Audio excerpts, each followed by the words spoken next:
Let you know when it's going. All right, man. Hey guys, we're gonna bring everybody in. I thank everybody for tuning in. This show right here is gonna be the Koye and Mark Holmes. No, this is not no battle rap.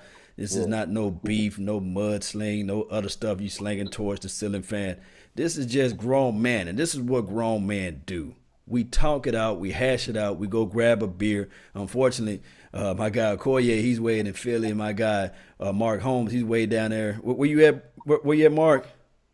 Virginia. In Virginia. So you can't pour up beer that's far away, but we can talk the truth. And the truth is that if I go down there and I cut Mark Holmes, he gonna bleed silver and blue. If I go out there and I cut Okoye, he's gonna bleed silver and blue. But the Facts. opening statement, I want my Godfather. There go the dogs. We got some dogs out here, boy.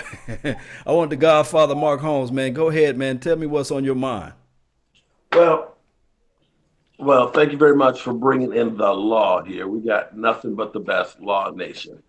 Um, you guys have heard, or if you've read comments and things, there's people have taken it that there's a beef that I don't like Okoye doesn't like me, and people have literally taken sides. What I want to understand or press upon you is this is a teachable moment. Just because I don't agree with something that somebody else has to say, it doesn't need to be a FU moment. To Mm-hmm. me, this is where we are as a country. That if you do not agree with my views, then you're an asshole. But that's not the way it's going to be or should be. Because I'm not saying I'm right. I'm not saying that he's right. We have our own points of view. And maybe, just maybe, if we can look at what the other side is thinking, along with your own thoughts, and come together, there can be real solutions to problems.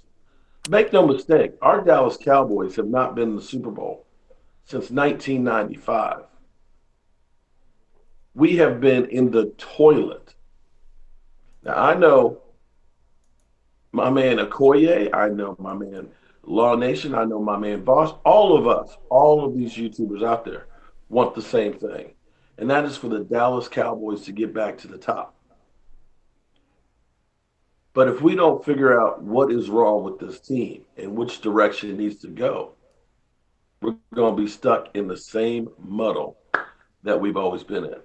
So when you look at stuff that I say, look at stuff that Okoye says, look at things that Law say, make your own mind up with what the problem is. Come up with your own conclusions. Don't just go by what any one person says. That's how you are an educated fan. That is how we as a fan base will be a better fan base. No doubt, no doubt. I mean, I appreciate you putting me out there too as well. I thank you, man. Also, I'm gonna always say this: those convinced against their will is of the same opinion still, and everybody is entitled to their own opinion. And a lot of things that I say when people put out their opinions, your opinions don't have to become my reality. Your thoughts of me is none of my business. So that's how I look at it. And I do know that there's always a split in this Cowboys nation. Not saying that any of us are a part of it, because guess what? At the end of the day, we cannot make any changes to what Jerry Jones. This is his team. Matter Exactly. of fact, Amen. Jerry Jones may not even be a true. I almost said, hell, he tried to go by the San Diego Chargers before he bought the Cowboys. All I know is the Cowboys. I don't have any other thing pumping blood pumping through my body. One can argue and say, hell, if Jerry Jones sit back and let Jimmy Johnson run this team back in the 90s, we might not even have this conversation. But neither here nor there. We're gonna Right. push forward, and I want my guy Koye speak your mind. Tell me what's on your heart, your thoughts, what's on your mental. First off, what's up, Law? Appreciate you for bringing me on. I Salute. hope you guys can hear me okay. Um, Two things. Like the main thing is the divisiveness that has kind of spurred from the back and forth play between me and Mark. Um, I know for a fact, like initially when Mark said whatever he said, whatever videos came out, referencing me, I don't go out and just look for it. I'm not trolling you. Like people come and tell me, I go watch, and then I say, okay, I'm assuming that there's some jousting going on. There's a joust that you want to have. So where I'm from, like, and I'm not trying to say like this is the end all be all, but I'm a Dallas Cowboy fan in Philadelphia. So where I'm from, it's always hostile, but not hostile in a I'm going to harm you in any kind of way. It's just we talk a lot of trash down here, man. And sometimes I guess, if I was talking to you in a bar, I would have said the same things to you. Like just like I'll say them to you here.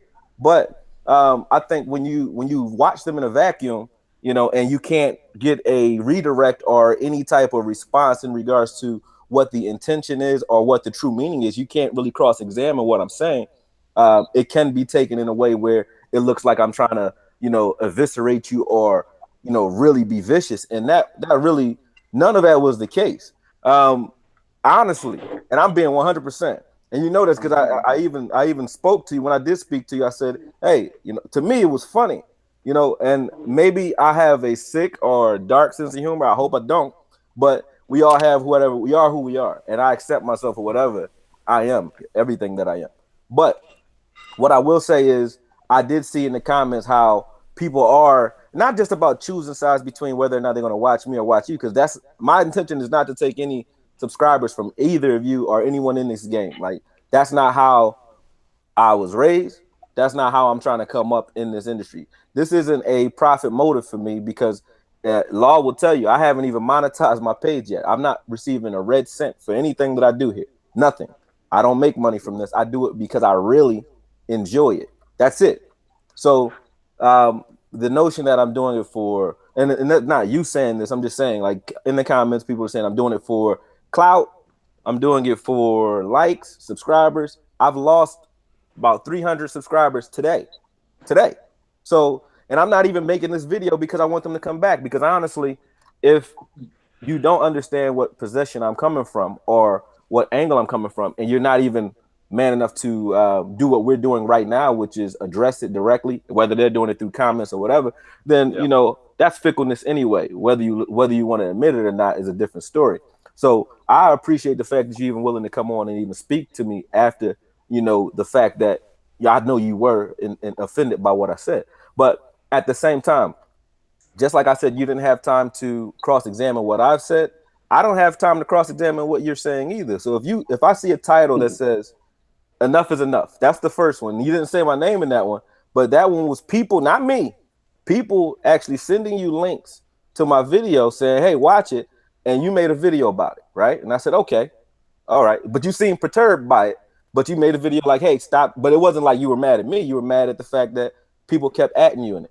I'm not asking them to do that. Honestly, I'm not. I don't have a quarrel with you or anyone, right? And I say this over and over and over again. And if you notice, I've never said anything about you until you've said things to or about me. That's the only time I ever speak up and say anything about Mark Holmes at all. AKOYE Media all day. That's all I focus on. If you guys asked me, even if you would have asked me to come on shows back then, I would have jumped on your shows. Me and Law actually, that's how we even got acquainted. Law had a video where for like 2 minutes he was going in talk about Dez Bryant ain't Randy Moss no matter what they say, and I can cut them up with the best of them. And you know what I said? Hey, let me get in my bag and do my thing then. Okay, cool. That's the way I am. If I'm on a football field and you pop me in the mouth, or if I'm boxing and you get a good hit in, I'm not offended by that. That's the name of the game that I play anyway. And I know that I'm not even trying to call you old or nothing. I just know we from two different eras, and I respect your era. So I understand how. In other words, I'm old. No, I'm not saying I respect your era. No, when I say that, because earlier you were saying like where I'm from and the things that led up to you being a Cowboys fan, and I respect all that. Like I'm not saying anything underhanded. I'm very direct, very transparent. The only thing I know, this is YouTube, and it's different than when I grew up. See, again, like you put it out there, my era where things were different. You could leave your front door unlocked. It was an era there where you ended up. Okay, yeah, I'm serious. It was an era where people looked to help each other out as opposed to take them down. And unfortunately, it's gotten to the point where our country is everybody is bloodthirsty. Everybody wants to see a fight. And I believe that we all don't have to agree, because I guarantee you, I don't want to be surrounded by people that just believe every single thing I say, because then you're not educated. The thing that drives me crazier than anything else is when people say you're a bandwagon fan.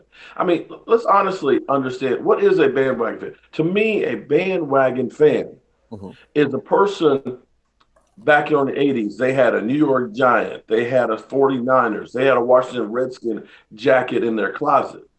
They literally would follow along with whatever team that was winning. My ex-wife was truly a bandwagon fan. I remember a Super Bowl where she literally changed teams at halftime. That's the bandwagon That's a fan. little different, yeah. Okay. Everything that I do, I wake up in the morning, Dallas Cowboys.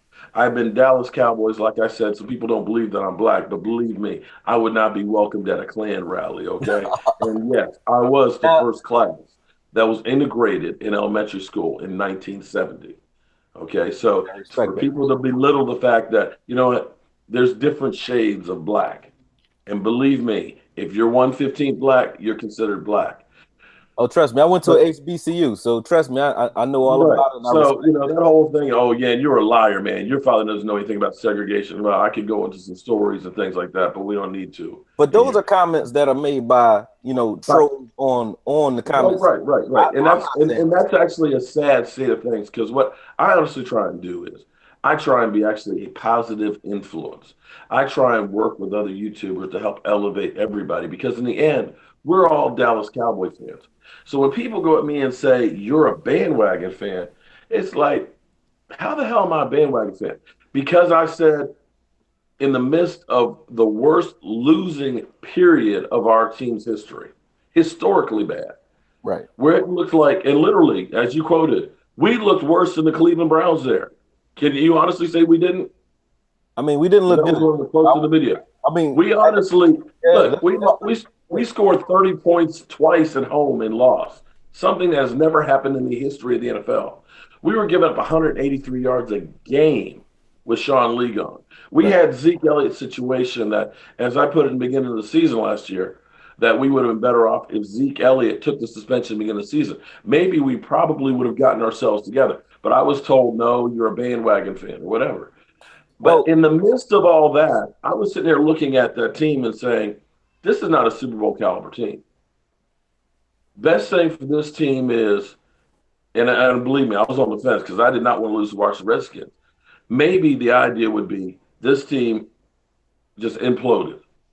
At the end of the year, you get rid of Jason Garrett because you finally hit rock bottom, which I think would have been a positive. You get a high-round draft pick. Then all of a sudden, your outlook looks a lot different the following year, the year after. But it would kill me to watch my Cowboys lose. But sometimes you got to amputate a leg to save the body.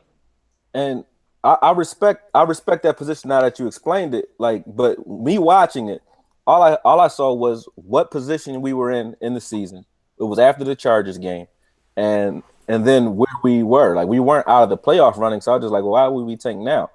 That's one. But two, no, it was actually before the Redskin game. I thought that was after the Chargers lost. No, but either way, it was earlier in the. It was when we really went through those 3 games that were just horrendous. That we were just completely awful.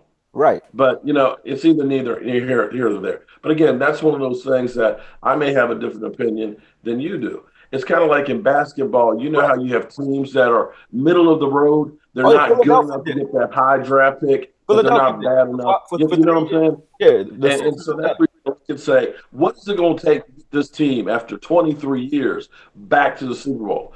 Jason Garrett, to me, is not the guy to do it. And for whatever reason, Jason Garrett has 9 lives. Maybe if we have a crappy season, we can finally move on and get a real coach. And that was the mentality of that whole situation. Whether you agree with it or not, I don't see that as being a bandwagon thing, because I was still supporting my Dallas Cowboys. Well, let me explain myself, though. You using a term or a phrase, I've never called you a bandwagon hopper. Never said that. I said... I didn't see that on the video this morning. Fair weather fan, I think I said. Fair weather fan or bandwagon? I thought it was bandwagon. No, I think I said fair weather fan or something like that. But okay. I said that when you were saying even fair weather fan. Even fair weather fan would be a fan that is only there when we win. Well, you were saying I'm the first But I'm there believe me, I'm there every single day at nauseum from first thing in the morning until before I go to bed at night. I see Hey, that. let me interject. Go ahead.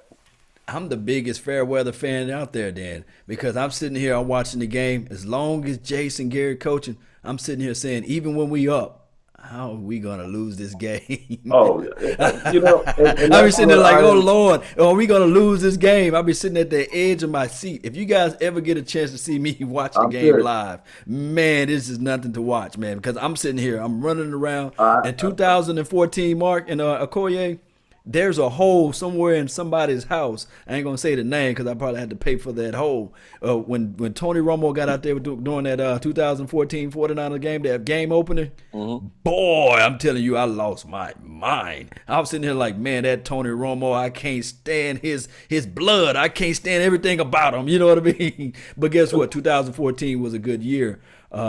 So I will fall on the sword and I will say, hey, I'm the biggest fair weather fan out there because but see, I I'm will say, always at no, the no, edge no, of my no, seat no. when You're I'm watching wrong the there, Law. Cowboys. So Law, Law, I'm Law. there right now. Let me No, Law. interject. Actually, you're I'm wrong just though. joking That's with not a y'all fair what. guys. No, Let no, me Go no. ahead, interject. go And That's ahead. the reason like why I being said it because I'm the one that said it. So let me explain myself though. okay. Right. And Break it down. the statement that's under it, right? Now, two things. Since we're addressing the video, there was two elements to the video. The middle element when you were talking about tanking, that was me busting your balls for talking about tanking. I will bust your balls in the bar. I will bust your balls right now for saying it. Now, I don't agree with it, but I don't think that you're not a fan. I think to take it as far as me saying, are you really feeling that people feel that you truly aren't a fan when every day you make videos about the Cowboys all day? Like, I think for anyone to think that, that's them stretching it, not me. Like that was me roasting you, period. I didn't take it and say, all right, let me take one word here and turn it into sentences. I just took the video and I didn't even know it existed. I went on and watched you, and then I went back to see what you were saying about Dez and so on. And then so hold on. Now that was me roasting you. Yes. Well, The other content around that though, the other videos when you were talking about Dez being misunderstood are fans only being upset with certain things when we lose. That was me showing you that we were in agreement, right? At the end of the day, on Dez. Now, the year that we started losing, this comes out. 2016, we were talking as if Dez and the rest of the team were a you know, juggernaut. Now, I actually, agree. I agree and with that. and going into the second half of the season, I actually thought that this was going to be the year that Dez Bryant was going to break out again. Because if you looked at after Dez Bryant was injured Right? in 2016 and came back, that last 5, 6 games in playoffs were probably one of the best periods of Dez Bryant. His yard per average was higher than it had been over the course of those games. And I've during been that saying playoff that run, for a whole year. No one listens to me. I found those two had really clicked. But then as you went through the season and you're watching all the drops, you're watching not getting separation and them not being on the same page. Whether it's Dez has lost some, Hey, hold whether on for a second. They saying sound gone. Y'all can still hear us. Let us know. whether it's Dak Prescott is not on the same You hear me page now? or they're forcing it. For whatever reason, that dynamic didn't work. So when I was saying, and people think that I hate Dez Bryant. No, it's not. I hated Dez Bryant. I defended Dez Bryant over the years when you had guys like Ian Rappaport come out and say, not Ian Rappaport, Adam other Schefter. group came out that there's police have come to Dez Bryant's house 6 times, or when Mike Farello was going through saying there might be a video. I've been in Dez Bryant's corner and defending Dez Bryant and so on. But for whatever reason, you couldn't pay $16 million to an aging wide Now, receiver. those are all different elements of the conversation. Like Right. I've been appointed, unrightfully so, the Dez Johnny Cochran firm. Like at the end of the day, for real. Like I make Mythbusters videos and about Hey, more. Mythbusters and what law like to that I call we it. make gonna say? The videos. glove don't fit. He. He must have quit. Like I make videos about more than just Dez Bryant. It just so happens that Dez Bryant was a hot topic, so people take the Dez Bryant content and they run with it. I made a video about Anthony Brown, attacking Anthony Brown. No one says a thing about that. I make a video praising Dak Prescott and showing all the elements that led to his down season in 2017. No one watches that. They watch the one that says no excuses, which came out after the Dez being cut. And the reason that it was an issue for me when it came to Dez being cut, it would have been an issue if Witten was retiring and they said Witten's retiring because he can't get open. I would have looked at the film, and if I saw Witten open, I would have defended Witten. If when Tony Romo was leaving, they said, hey, let him retire, not because he's injury prone, not because it's time, and they didn't give him a gracious exit as he deserved, I would have defended Tony Romo too. So it's not about Dez. I'm not a Dez acolyte. I'm a fair person who respects people who really bleed blue, especially players. Because in this era, people are getting checks like Matt Ryan just got $150 million for 5 years. People are getting checks that are so ridiculous that the incentive to truly be passionate about your team is kind of gone. So I respect guys like Tom Brady who take pay cuts to still win. I respect guys like Dez who will literally cart himself onto a field and play. I respect that. I respect people like Witten who will get their helmet ripped off and will still run up a field for you, even though they're multimillionaires and they don't have to. So I respect that. So when he's leaving and we don't give him any type of grace on his way out, we not only assault his ability to earn a check moving forward by attacking his ability to play, we assault his character as an individual by calling him childish or immature, without even knowing the man. And then we assault his time that he spent here by saying that he was ineffective. When I compare him to other receivers, it's like, okay, listen, Julio Jones, I respect. Okay, AB, I respect. OBJ, I respect. And I don't discredit those guys ever. I never say anything about them. Well, let me interject right quick, and I'm not going to retort. But the thing is, what I'm seeing here is that you are 1,000% right. There's nobody in the media, really, real talk. There's nobody in the media ever since day one that fought up and stood up for Dez. And I can agree with that. One thing I will say this. Michael Irvin. Yeah, Mike Irvin. That's my son. That's son. The only one. That's the only one. But outside of that, the thing that I have real big problems with Dez Bryant is when when Eugene left. The guy that was pretty much patrolling and make sure he was staying at a certain area. Because when Eugene left and he signed on with Rock Nation, there's no way in life that Rock Nation should allow all this stuff to muddy the waters. I have yet to even hear a spoken word from Rock Nation. So I blame Rock Nation for not just stepping into the mix. But Law, I respect that. But at the same time, you can't really do that because Dez is still a grown man. So he's going to say what he got to say. But you remember 2015 when he cussed out Rich Dalrymple? I remember that. He said, fix this.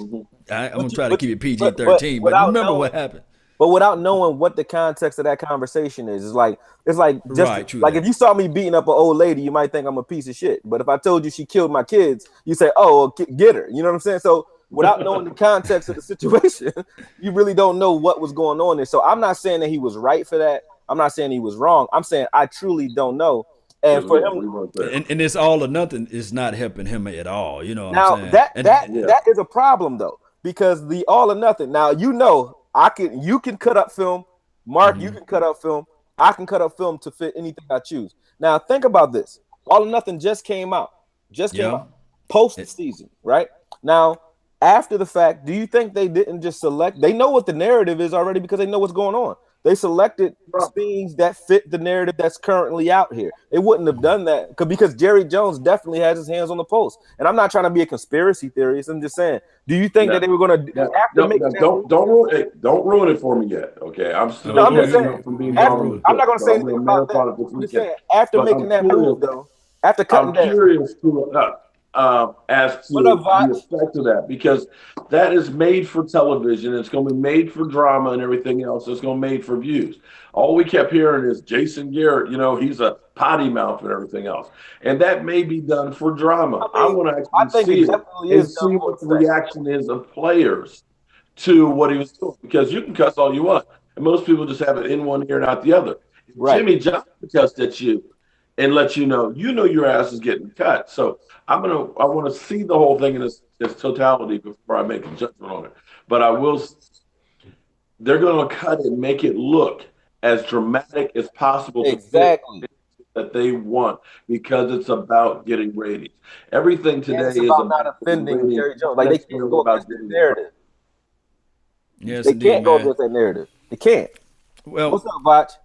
What's up, Man, Voch? It looks like VOCH is trying to get some of this stank on him too. y'all see that boy Connor Williams though? Y'all see that boy Connor Williams though? I like the boy, man. I like him. What up, y'all? VOCH Lombardi, VOCHLOMBARDI, aka OG Heartthrob, aka John Wick III. What's happening? Yes, indeed, man. My brother from another mother. Home skillet, baby.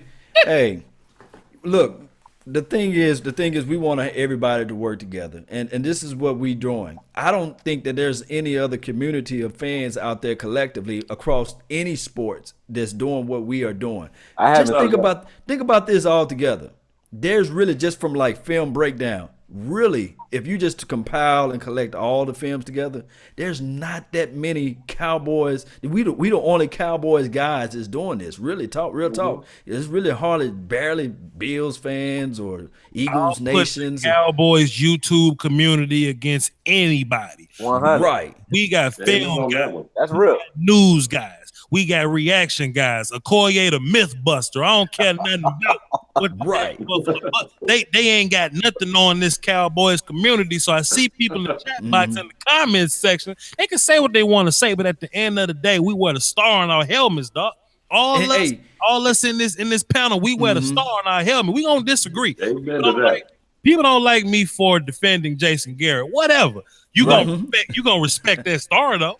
Right. And look, man, you just did it good, man. Let me tell you this right now. It's the people that's in the comment section, and not saying that you read the tea leaves or you read the press clippings, but the thing is, the people in the comment section, when you drop that film, Okoye, dude, you know how many people inbox me saying, Law Nation, you don't know about football. Right. You don't know, but that's what I'm saying. Man, you suck as an analyst. Law Nation. This guy Okoye is 10,000 light years ahead of me, and I said, man, who in the hell is Okoye? You know what I'm saying? So when I did that video, I got the same thing. It was like every other video I'm getting posted the links. You don't know anything. Dez Bryant still has it, man. Check out Okoye. It's like, damn, I've seen the film. I got you. And I understand. I understand Slow your roll on that stuff, okay? And when you did that video, when you did that video, Koye, I didn't know that you was a Cowboy fan at that point. So I'm really getting heated. I'm really getting lit up,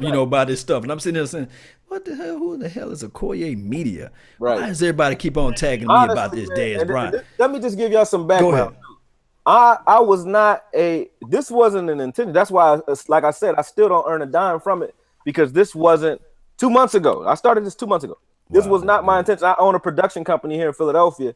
I do videos for other things, and I do content for other things. I have an event space. That's what I do. Now, and I do real estate. Now, when I made the video for Dez, honestly, it was truly a fan. I came out. I went to your page, Mark. I didn't know who you were yet, VOCH. I went to Sammy Gold, and I went to you, Law. Okay, and I went and I said, let me look at some film to see if Dez really lost it. This is before I even bought Game Pass, right? I said, let me look at some film and see if he lost it. I didn't see the enough evidence to make any decisions. So I wasn't making a defense of Dez. Honestly, that's the truth. I went out and I watched the film, and when I started seeing errant passes, or I started seeing things that were like pass interferences that weren't called, or sometimes Dez was truly dropping balls, I said, okay. Now how can I look at this and get a true reading of it? Because if I look at it for the passes that he received, it just looks like, okay, well, he only caught 69 balls. But he's credited as having 132 targets. So I said, instead of looking at the passes that we know he caught, I'm going to look at just the incompletions, and that'll tell me whether or not he's missing on routes or dropping balls, or if they're missing him altogether. And not just me, but PFF actually did this after me. They said that 60% of his targets were catchable, so 40% weren't, and that came out to a total of like 52 uncatchable balls, and that's not according to me. Now, I don't say that about Dak. I'm not talking about Dak when I say that. I'm just saying, if I'm talking about the man's stats, and I say, hey, you caught 69 passes this year, your stats are down, but only 85 to 90 of them, and I'm giving 90 as being generous, were catchable. If 90 were catchable, and he caught 69, that's a hell of a ratio. That's not bad at all. So to me, that was my defense of Dez. I said, okay, and that was the first video. I wasn't planning on doing another video ever. People came to me and said, yo, can you break down this person? Yo, can you do this? And I said, well, let me go look at him and I'll check. And when I did, it just kept going, and then it spurred into what this is today.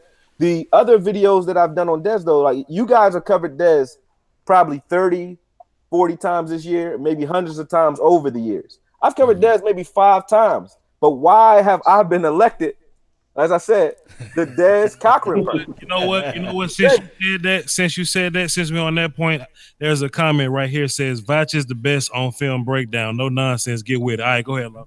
Yes, indeed.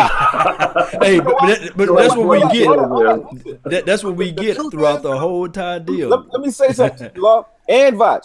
The truth is, what's up, bro? I started watching, like, for honest breakdowns, VOCH, is you, Sammy Gold, Law, and Law, you put me on this dude, and I'm not trying to get these dudes no plugs because they not really Cowboys, they're not Cowboys fans at all, but Brett Kellerman.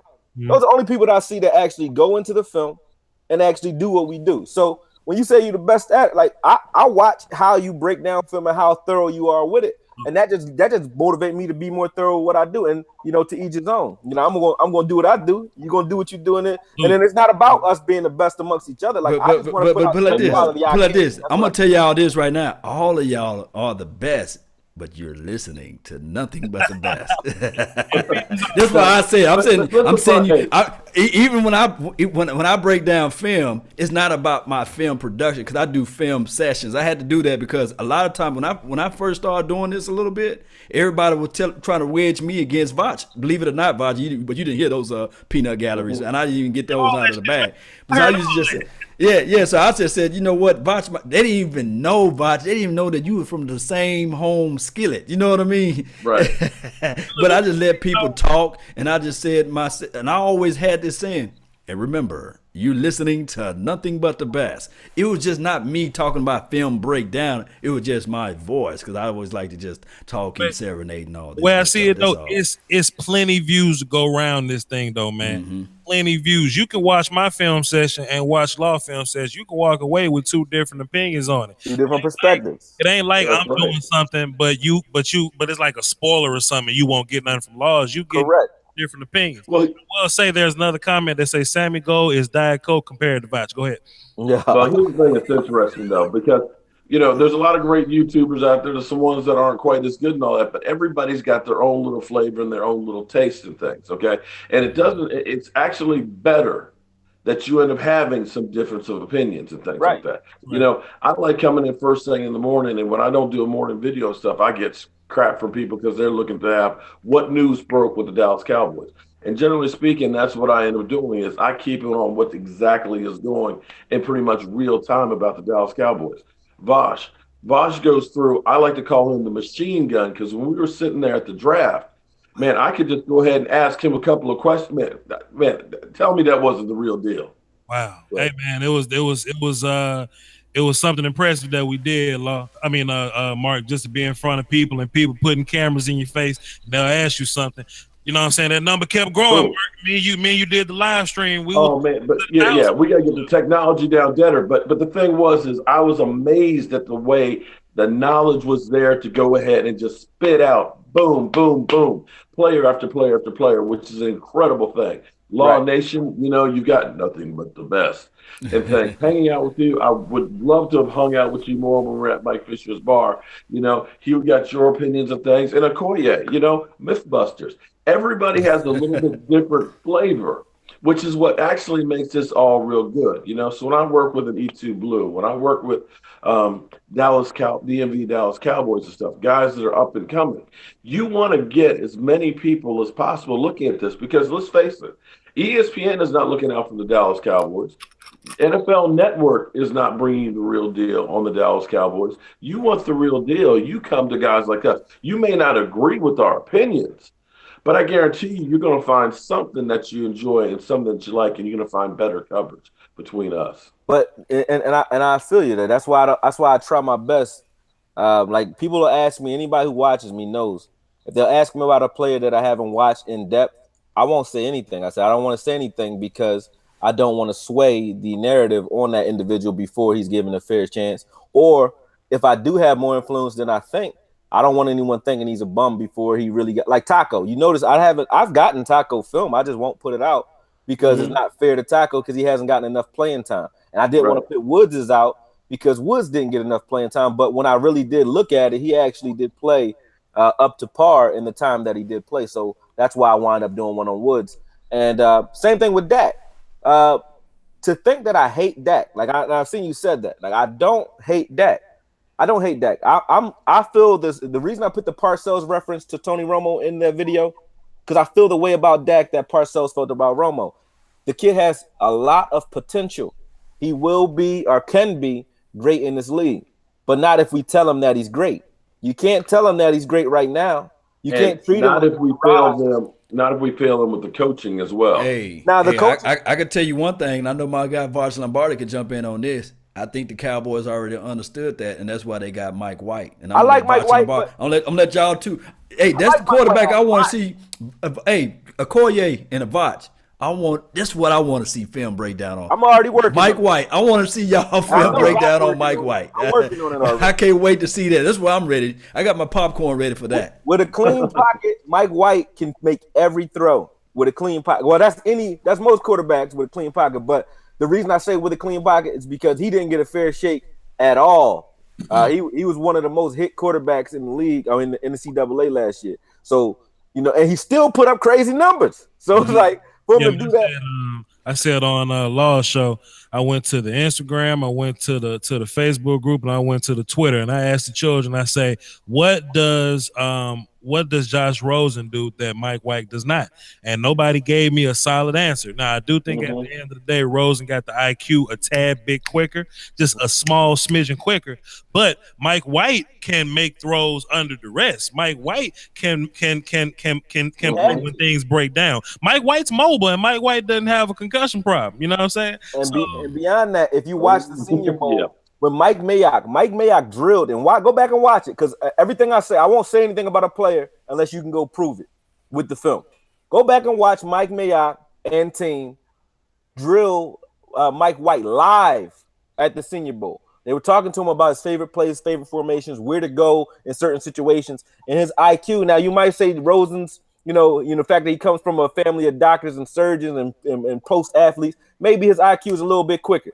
But Mike White, the way he assesses plays and the way he broke down that the scenarios or different situational football when he was talking to Mike Mayock, that's when he first got on my radar. And then I didn't even know he was coming to us at all.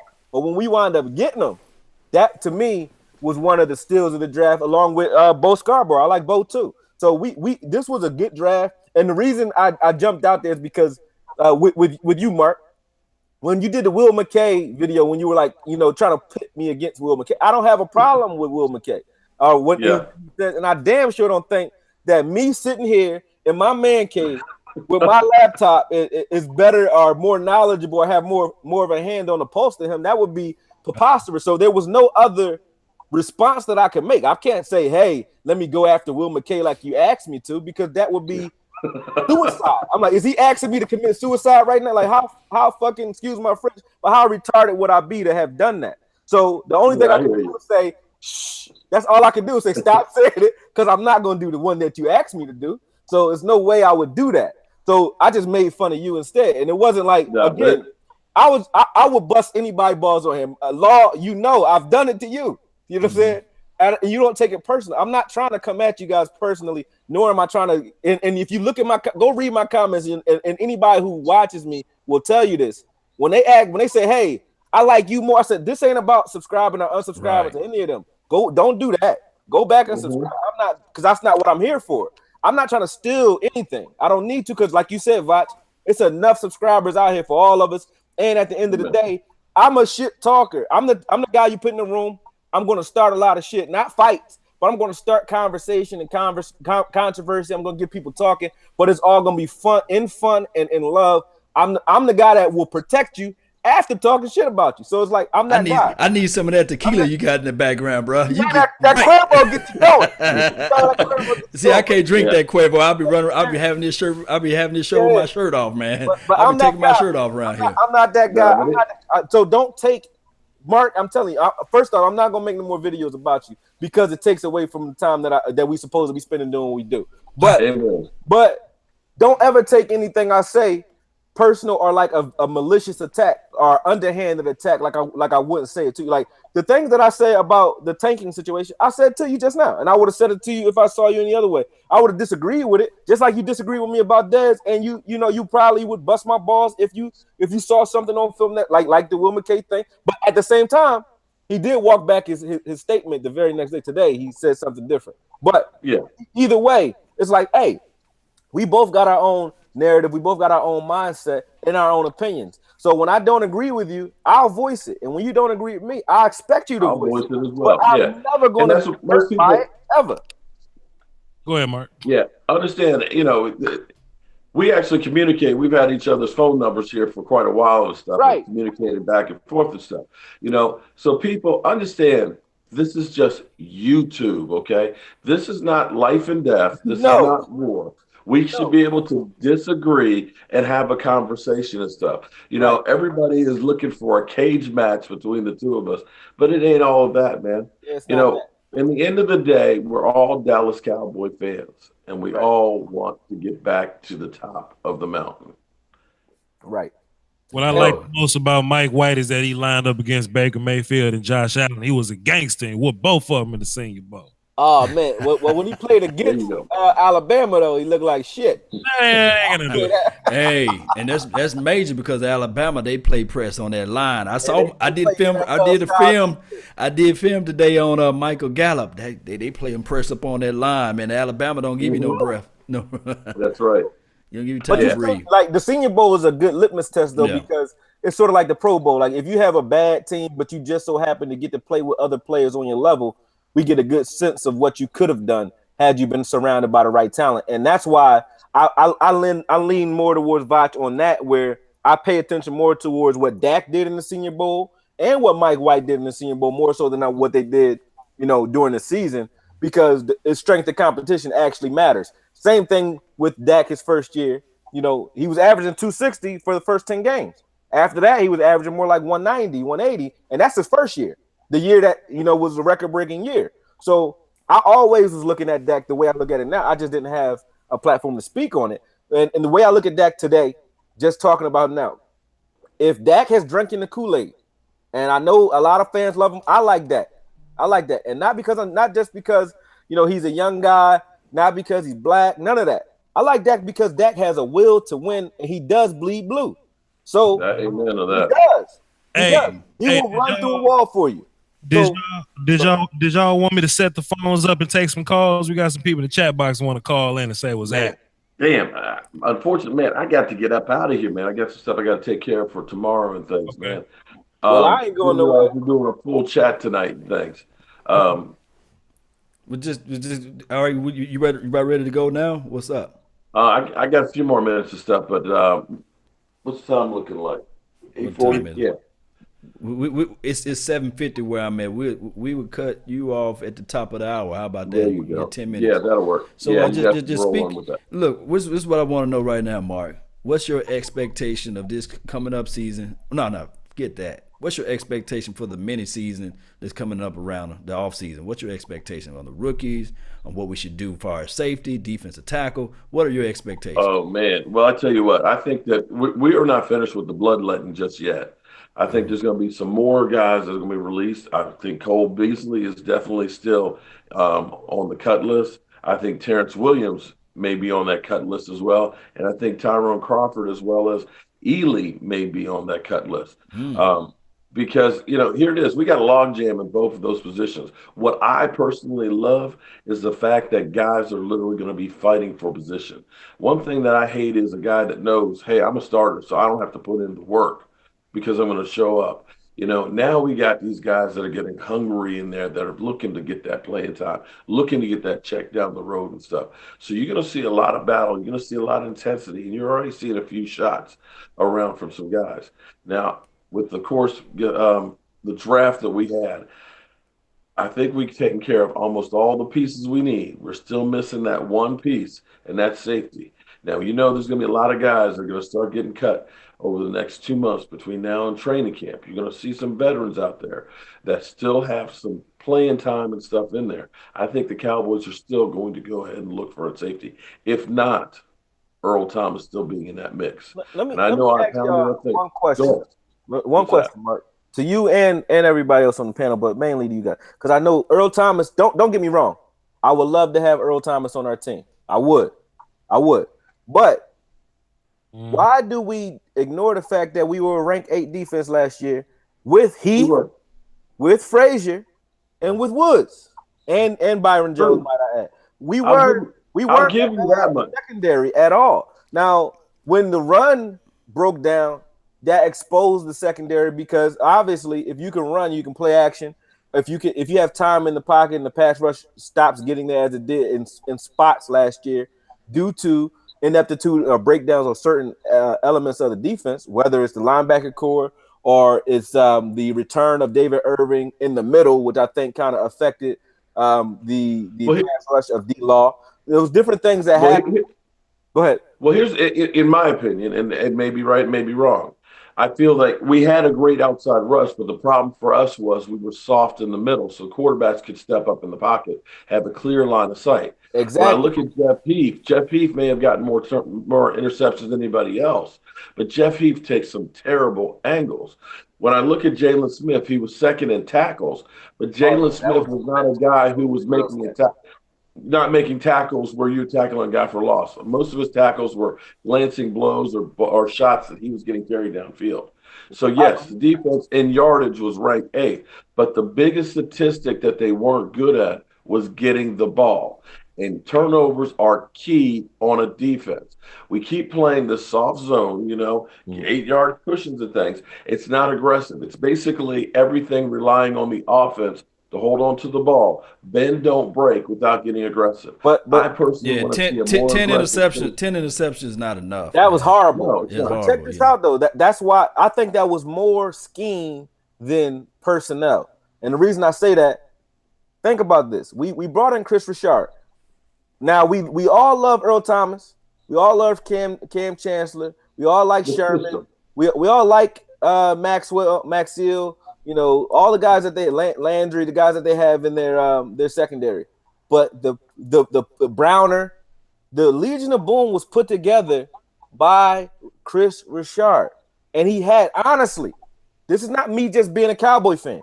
He had less talent to work with than we currently have on our current secondary. He had only one first rounder, and that was Earl Thomas. That was Earl Thomas. Right. That was it. He didn't have a Byron Jones. But see, that's the thing. We don't have a rangy safety, so we can say that he can be that. But every time you say that, you disrespect Woods, man. Woods is not a slouch. Don't get me wrong. Woods, he's undersized. Now look, Woods is undersized. Woods is a guy that always seems to be around the ball. He played with 195. Go ahead, Mark. Go ahead. I'm sorry. But here's the thing: you're starting a new system to have a veteran presence. It's not just about the play on the field. It's also about being that leader on the field. And when you look at our defense, Sean Lee leads by example. Yeah, he's not. Sean Lee is not that rah-rah guy. Yeah. You need a guy that has a little bit of edge and things with him, a guy who's got some experience, a guy who can go there and say, look, you want one of these, pup? This is what I had to do to get there. And for him to have the knowledge of the system, to be that field general, is going to end up making that team go further ahead quicker. Now, it's not that I'm looking for. No, that I agree with. When we got rid of Dez, that's the only time I said we need another guy who will get in your face. Because, amen, like it or not, Dez will get in your face whether you're offense or defense. So it didn't matter what side of the ball he played on, he'd curse you out. Witten would curse you out a little bit depending on the rivalry.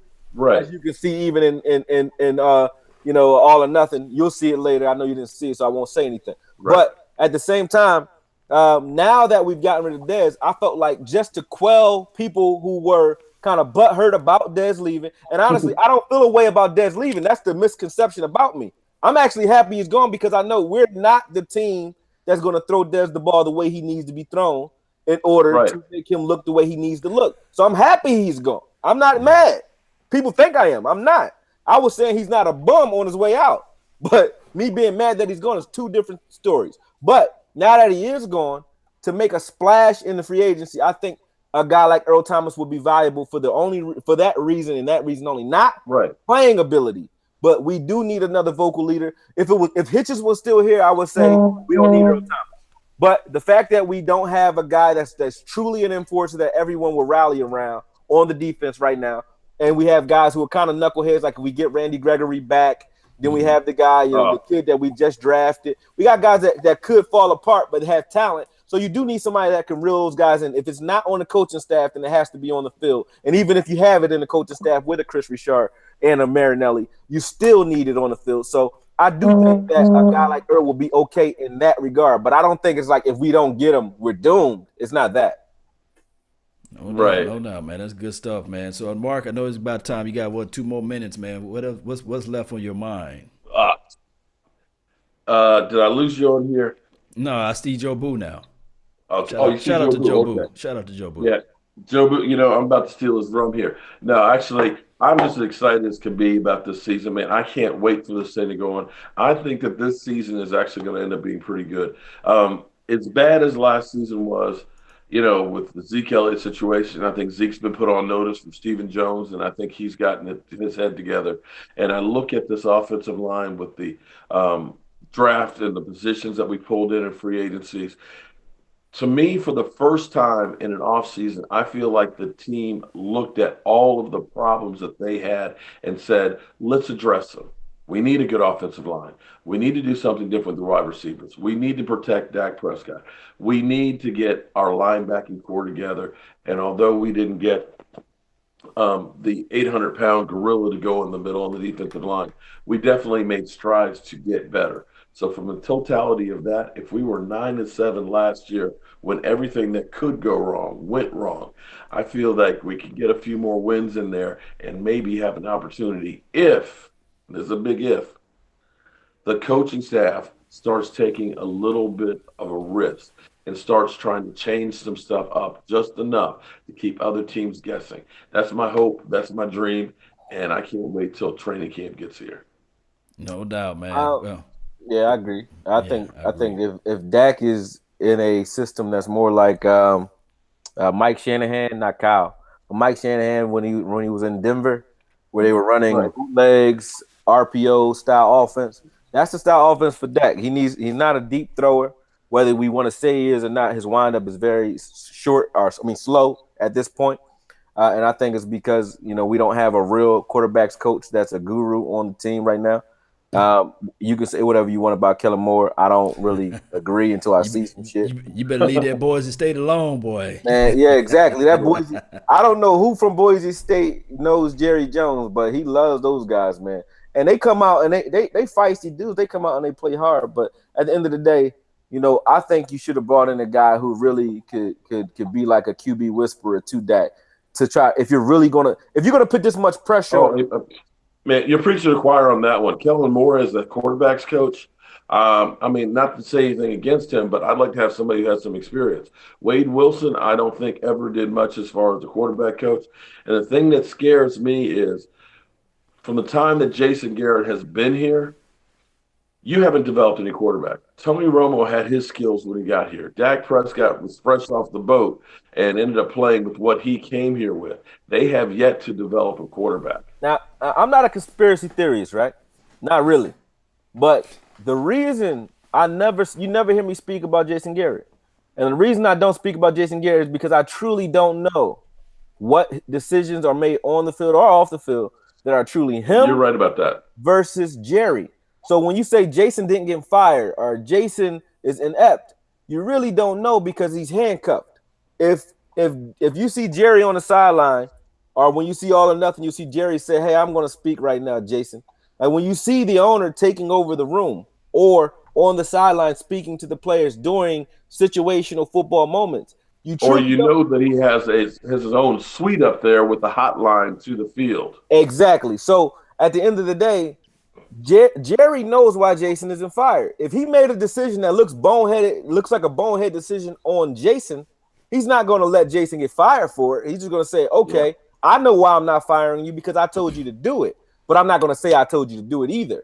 So I'm just going to let you take the heat for it, but I'm not going to fire you because I know I'm the reason." So that's why I don't talk about Jason, but I do talk about the specialty coaches or the position coaches because that's where we're gonna decide. Jason Garrett is there as a placeholder and a motivator. And I don't want to bring Mike Tomlin into it, but that's what he was called. Mike Tomlin was called that. Jason Garrett is really that, whether he wants to say it or not. He's a motivator. Yeah. He's a placeholder. Go ahead, Vot. Go ahead, Vot. I'm just playing with. Wait, let me say this. If the Cowboys fire Jason Garrett, I'm putting in applications. Y'all done pump my head up too damn much. Let's do it. You can do it. You can do it. Waterboy style. You can do it. Yes, indeed, man. Yes, indeed, man. So, Mark, I know you got to roll, man. But in closing, with this whole situation, guys, there's no beef in Cowboys Nation. Only person that we ever have beef with is the funky, filthy Delphi Eagles and the Giants fans and the Redskin, forehead skin, however you want to call them. I'm ready to have that type of beef. You know what I mean? Amen to that. And before you go, I know you were on the RV with Foots. Foots was down in Dallas while I was down in Dallas. We was all down in Dallas. When I'm sorry, you broke up on that one. Say it again, my man. I know you were down in you were in the RV with Foots when y'all were in the Lot H on day one. I was going to come to your RV with Foots that day, so it wasn't like I said, I don't have a malicious intent against you at all. I was going to come meet you that day. It's just that I went back to my hotel room instead of hooking up with Foots. So it's not you ain't say nothing, man. What the hell? I don't have no number, man. I don't have nobody's number, man. Like I got a law number. That was my number. He was trying to meet up with me, but I he was at work. You got I'll tell you what. I don't know about anybody else, but that was one of the experiences that I can say that I will take to my grave as one of the best experiences I've ever had. I got to meet Miss Price, Carolyn Price. And she signed my book. Let me see. Oh, and then while he looking for that book, hey, man, we got some games coming around this season. You guys know where Dallas is located Here you go. at. Oh, believe me, we'll be there. What the book? Say something so we can see it. Here you go. Here you go right here. Plug it. Carolyn Price. Go. Carolyn Price, The Priceless Dream. I bought her book. She signed the inside for me, all that. So I got to meet Miss Price. That was worth the price of admission right there, man. So for me, I don't have this is a ride for me, man. I was a guy who was sitting on the couch watching people like you 4 or 5 months ago. Now I'm talking to people like you or talking with people like you, shoulder to shoulder, whatever. So for me, there is no beef.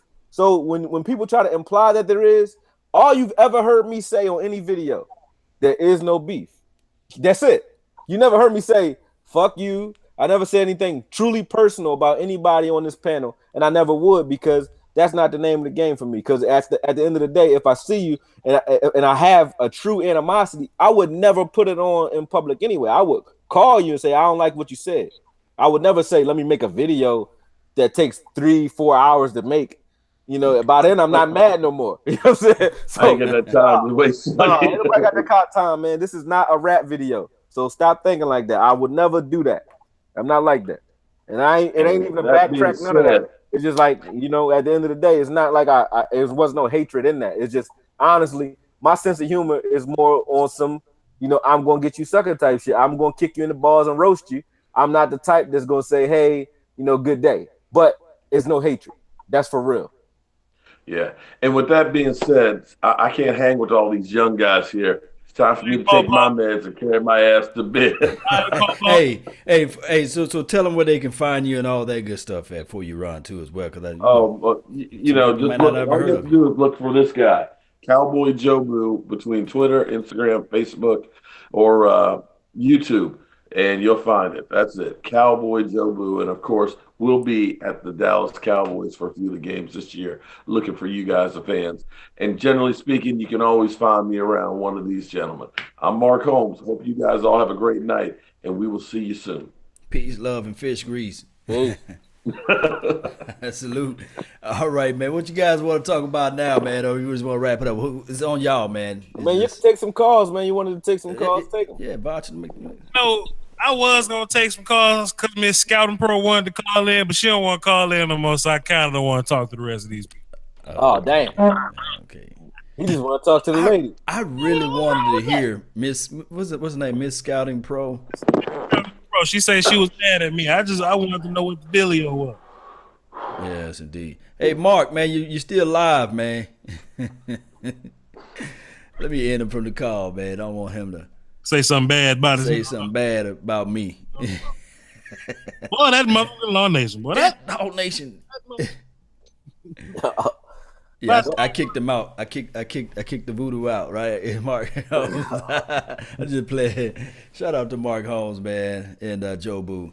But hey, like I always say, man, those convinced against their will is of the same opinion still.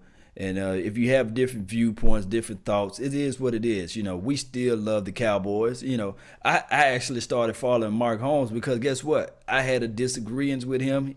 I was team Tony Romo. He was team Dak at the time. And I was saying like, no, Dak Prescott need to grow under Romo. And then he kept doing the videos. And then somebody told me I need to meet up with this guy with the voodoo doll, you know, and it ended up being a remarkable thing because we grew together and we all love the Dallas Cowboys. That's the end of the day, you know. I'm from Mississippi. You know how it is down there at home, Skillet. You know, it's crazy, man. You see a lot of Saints fans, 49ers fans, and some other fans, but, you know, I'm from Philly, and the only thing I see up here is green.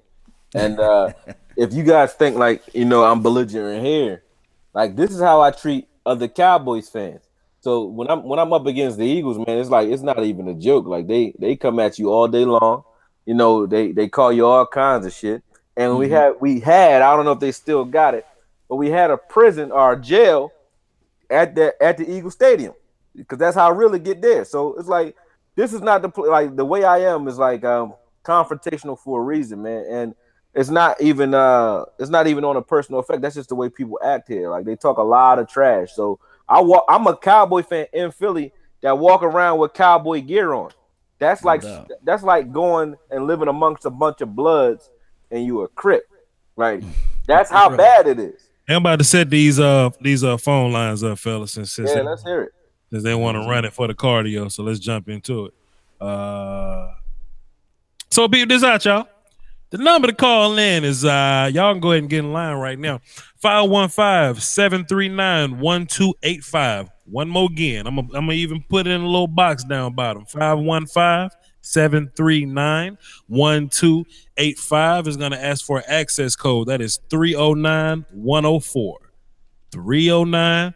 If you want to call in, talk to VOCH Lombardi or AKOYE. What's that acronym, AKOYE? Player acquisition is what it is? What is it, man?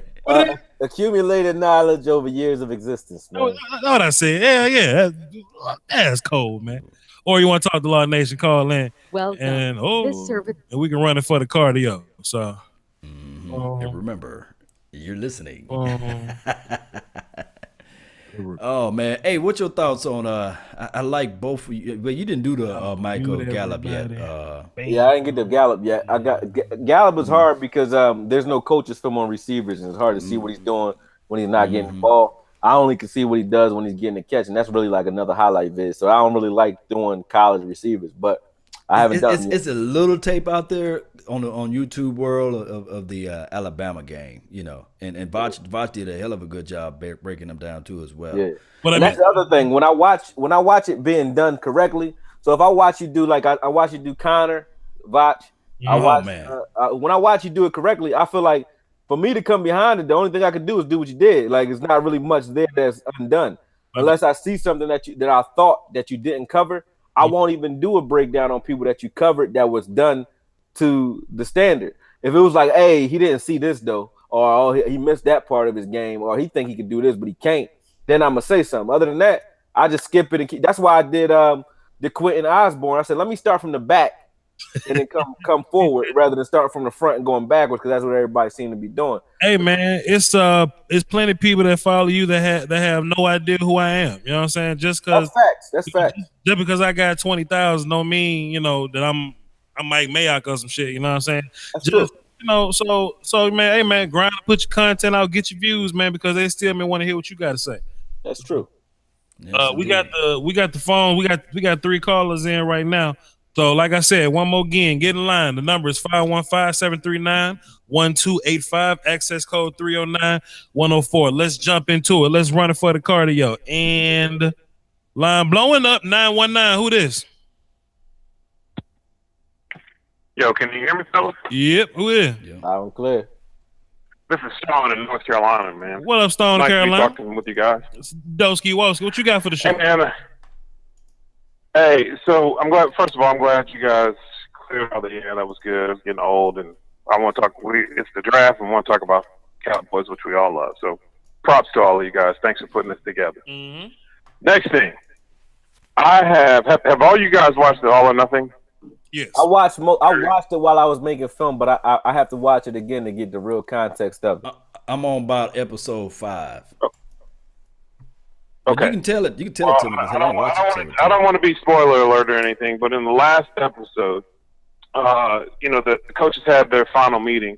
Jason Garrett met with all the coaches, and he thanked everybody. He thanked all the coaches and informed those guys that hey, there were going to be some changes made, and that it was a very enlightening piece. And no one's really talking about it. And I wanted to get your guys' perspective on it because he said, hey, look,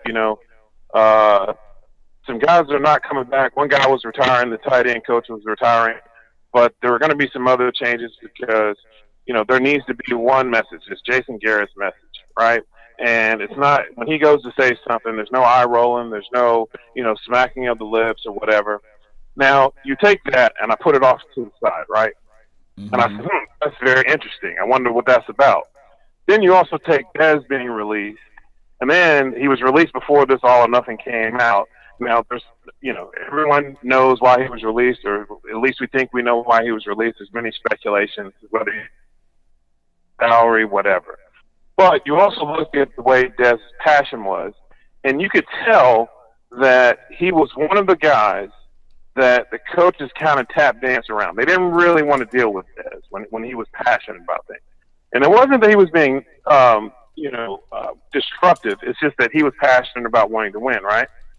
Then you also look at these guys that they have drafted. When they take LVE in the first round, I know you guys love it. I know VOCH, you love LVE. No. I love. He cool. Yeah, that's it. We cool. I'm fine with the pick. I mean, my point is, at 19 in the first round, you're supposed to be drafting guys that can step on the field and help you immediately, not guys that can't get off a block, not guys that lead with the shoulder.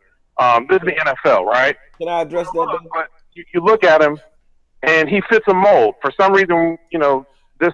Okay, time out. Where's AKOYE? I just muted you, fam. We kind of needed a question from you. You you got away from him. But I was just saying I wanted to address the LVE mindset. Yeah, absolutely. Evans, you got to think about what type of team we are, right?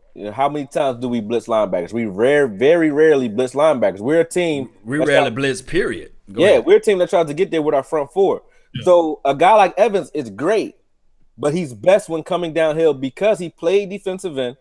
He has pass rush moves out the wazoo, right? Out the ass. And he's a guy that, to me, is better right now. That's true. Now, the Cowboys haven't said it. Daniel Smith. You haven't said it, but they're in a rebuilding phase. They're just doing it kind of a covert rebuilding. So if you're looking for right now, win today, you would have took Evans. If we had Romo or a team that could win right now, we probably would have took Evans.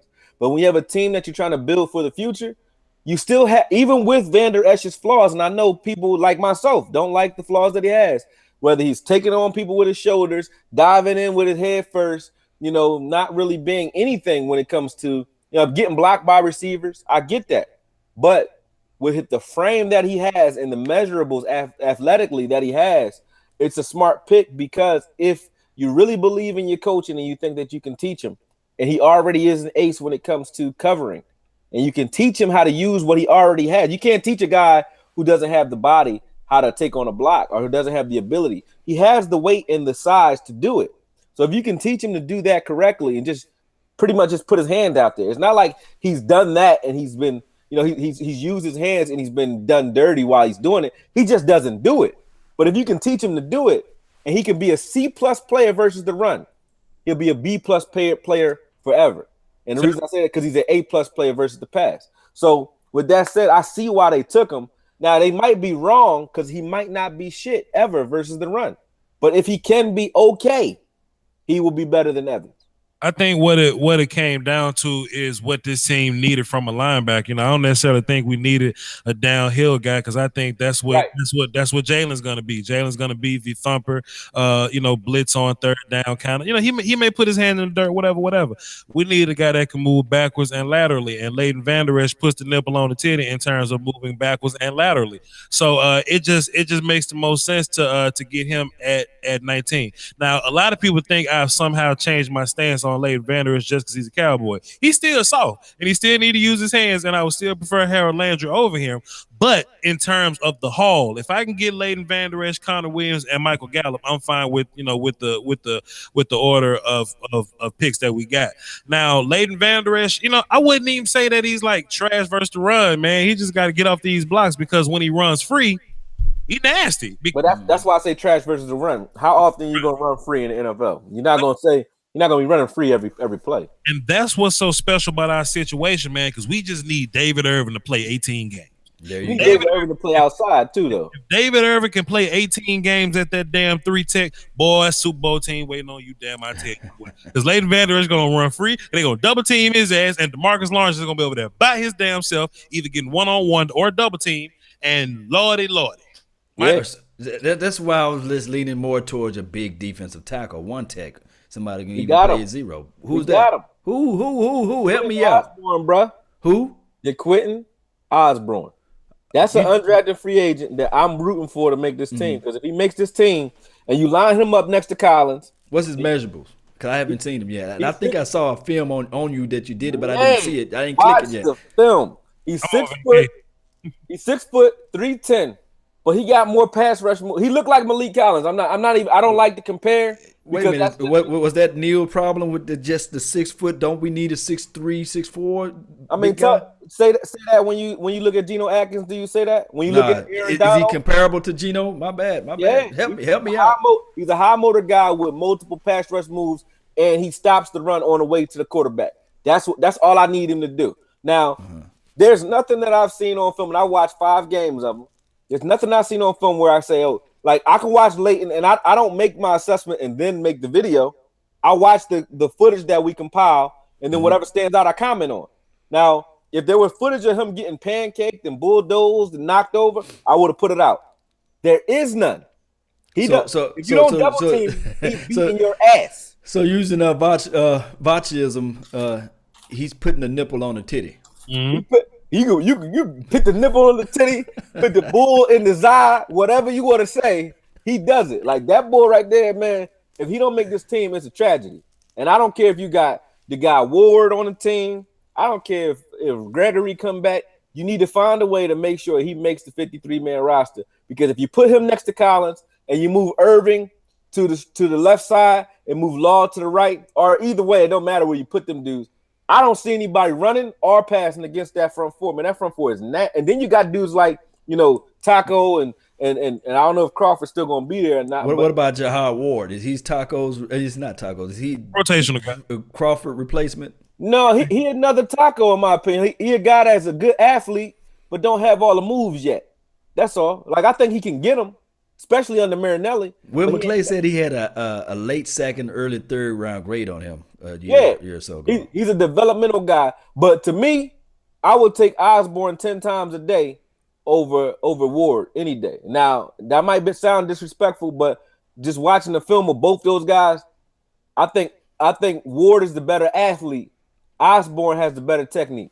Voch, did you get around watching film on those two guys?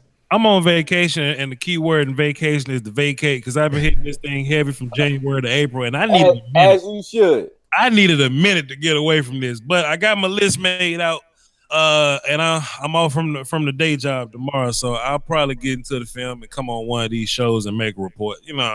Whatever. Let's jump to another call though, and just one point I wanted to hit on before we jump to another call. I think David Irvin at 3-tech is where it's at. I like him when he's as close to the quarterback as he possibly can, and he's in these one-on-one situations being quicker than those interior guard guys. But sort of like a Calais Campbell type guy, kind of sort of quasi. You know what I mean? Yeah. 972. What's happening? Hey, what's up, guys? Can y'all hear me? Doski Woski, loud and clear. What you got for the show? Hey, what's up, man? Hey, salute to everybody for all Cowboy Nation. And I only got four questions for you. All right. You got four Let's y'all questions. debate. You got four questions. Great. Yes, sir. Can we And I'll let can y'all we debate about it. All right? can we narrow it down to two because of time constraints? He said only 4 too. I only got 4. There you go, bro. There you go. If Cowboys make it to the playoffs, do you think are we built for playoff run? Because comparing our competition, such as the Rams, 49ers, big NFC teams that are coming out. Don't worry about no And the other 49ers, man. one Don't worry about no 49ers. Go ahead. is, who do you have your money on a breakout player this year? I have my money on Rico Gathers, for sure. Freaking touchdowns. I'm counting on that. All right, bro. Appreciate it. Those are your two questions. You say, are we built for a playoff run? And who's going to be our breakout player? Mr. Nace, you want to hit that first, bro? Man, Boy, over there chewing. So I'm going to let you. Rico look like he gonna have to learn that book. He's all about making CDs and rapping right now, and counting bricks and paper. So I don't know, man. I just have to see what he's gonna do this offseason. If there's any breakout player, just look at what Pro Football Focus had to say about Jordan Lewis last year. I really think that Jordan Lewis gonna get his hands on the ball this year and pick some balls off. So hopefully he'll be the breakout player. He'll be the outstanding player. And I just want Antonio Brown to get better too as well. Anthony Brown, whatever his name is. I want him to get better, and that'll help our defense out too as well. But what was his other question? If we make it to the playoffs, are we poised for a run? Are we built enough to make a playoff run? Only if there's no first round bye. I don't like Jason Garrett with that too much time. I really want us to sneak into the playoff. I like us flying under the radar. I think they had us ranked 22 overall this year. The pundits, what have you, the peanut gallery, whoever they are, whoever name you want to attach to them, the media specialty. They had us ranked 22. I like that. I want us to just creep on in this year, which I can say that it probably won't happen, us creeping anywhere. But I want us to have the wild card, and then that's the way we'll make it deep down in the playoff this year with momentum. We're going to have the best running game in the league, and it's going to make teams real uncomfortable, and there's no way we're going to sneak anywhere. I'm just going to say that. That's 100, number one. Say what you got to say, though, Voch, and I'll finish up. Breakout player, man. Michael Gallup, dog. Let's get it. Plug that dude in day one and let him fly. Man, you know how many – and look, I showed on my film session. If y'all haven't seen it, VOCH Lombardi, VOCH LOMBARDI. Y'all know how many touchdowns that dude would have if his damn quarterback wasn't a bum? I know for sure. Man. Michael Gallup gonna just he's a third round guy, but I got evidence. If you go look on my damn Twitter, top five receiver to me. So y'all can go check that out on your own. But Michael Gallup, and hell yeah, we can make a playoff run, defense and run game. Go ahead, AKOYE. Yeah, I agree with you there. That Gallup was a victim of opportunity or lack thereof. So yeah, I agree there. Sort of like the Dez Bryant effect, but we won't talk about that no more. Nope. I'll say my breakout player of the year, due to his position change, will be Byron Jones, man. I think that's the easiest home run I can hit, because I think moving him to corner is just a no-brainer. He's not a guy that's instinctual or instinctive, should I say, because he's not a guy that has a true football spirit. He is a guy, though, that can use his athleticism to shut down big receivers. And I think you put him against any big receiver, any good big receiver, whether it be tight ends or your Julios or whatever, even your slot guy. So I think him moving back to corner with a combination of Chris Richard on that team, I think that's you're gonna see a different Byron Jones this year. I just really believe that. As far as our prospects in the playoffs, I don't think it really matters how we get in. I don't think whether we got to bye or we sneak in, wild card. If we get in the playoffs with Dak out the helm, and I know it sounds crazy me saying this, but with Dak out the helm, Dak does have a true winner spirit, and he don't quit. So with Dak out the helm, with a healthy offensive line and a healthy running game, whether that be a combination of Zeke, Olawale, Smith, or even Scarborough, it doesn't matter, man. Like with that front five, our offensive line, plus whatever running back you want to plug, That's formidable in late in the season in those cold games. Not to cut you off, but you think really real talk? You think Jason Garrett had them boys ready to play? Because we started off so slow against Green Bay, and I know we had a chance to beat Green Bay. Aaron Rodgers is just amazing, man. Oh, it's just Aaron Rodgers. Okay, here's Aaron Rodgers. Think about that. You got to think about that, and beyond that, it wasn't just Jason Garrett that starting off slow. I'm just saying starting off slow because it just seemed like we wasn't ready to play. If you think about it, we always one freakish catch away from beating that dude. I think it's more so Linehan than it is a Jason Garrett thing, though. It's not just about the chewing up the clock errors that he made, the clock errors that he made last year.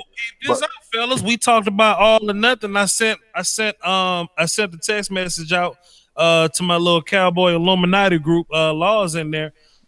If you watch All or Nothing, you can hear some audio giving evidence of us forcing passes to Dez. On the week of the Redskins, you will hear Linehan say things to Dez in the meetings like, "Yeah, man, Josh Norman ain't never had boom boom boom and this many passes. This week we gonna make Dez score on him. I want Dez to score on him this week." That sound like forcing passes to Dez in the red zone. Oh man, listen. Look, most of these pick sixes, they either come from passes bouncing off people's hands or forcing the ball to Dez. Contrary to popular belief, Dak is safe with the football. Just forcing passes, bro. I don't got a problem with Dak with the football. But you said I'm the myth buster, and that's 100, man. The notion of forcing. Okay, when you say the word forcing, you got to be careful with that. Because Dez traditionally, nobody up here can tell me a year, because it doesn't exist, where Dez got over 136 targets. And you say that's a lot. It's really not when you got guys like Julio and AB getting 200 a year, Mike Evans getting about 200 a year. You know, those guys are getting forced the ball, literally forced the ball.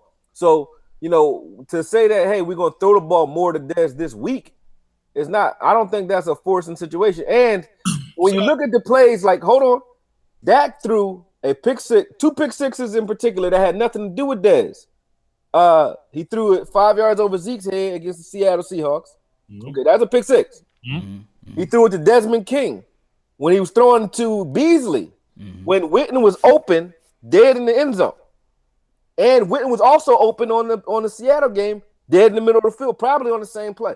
But he threw it out to the flat because when his clock goes off, if he's looking in the middle of the field, he'll just go to his check down without looking. That's what Dak is doing. He panics to his check down. Whether you believe it or not, watch the film. He'll be looking here, look here, and then he said, "Oh shit!"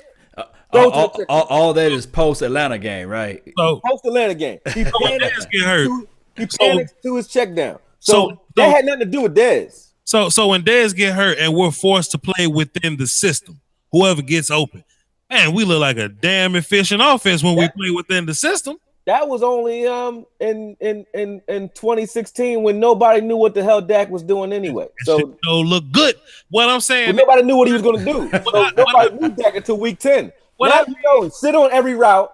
What I mean by force to Dez, okay, you know, we're not I'm trying to find a word because I'm not smart, I'm just football guy. But we're not oversaturating Dez with passes, no. But opposed to, okay, look, it's this and that. Let's run with our best player. We're not gonna say that. We're gonna say, yeah, Dez on Josh Norman. We got one-on-one coverage. Let's go get Josh Norman. Well, why not? Let's do something more efficient. Why not? But do Roethlisberger, hold on. Fuck Roethlisberger. Excuse my French. No disrespect to Roethlisberger. Man, this thing been demonetized. No, you good. Let's real deal Holyfield here. Let's go. True Roethlisberger, right? But when he throw the AB, nobody, I don't hear anybody talking that forced ball stuff when they talk about that. Roethlisberger and AB. We got Dak and Dez. Ty Haley is the king of force. Now Garoppolo was forcing the ball to Goodwin against the Jaguars, against Ramsey. We got Dak and Dez, and he was busting his behind. I'm gonna be kid friendly on this joint for you.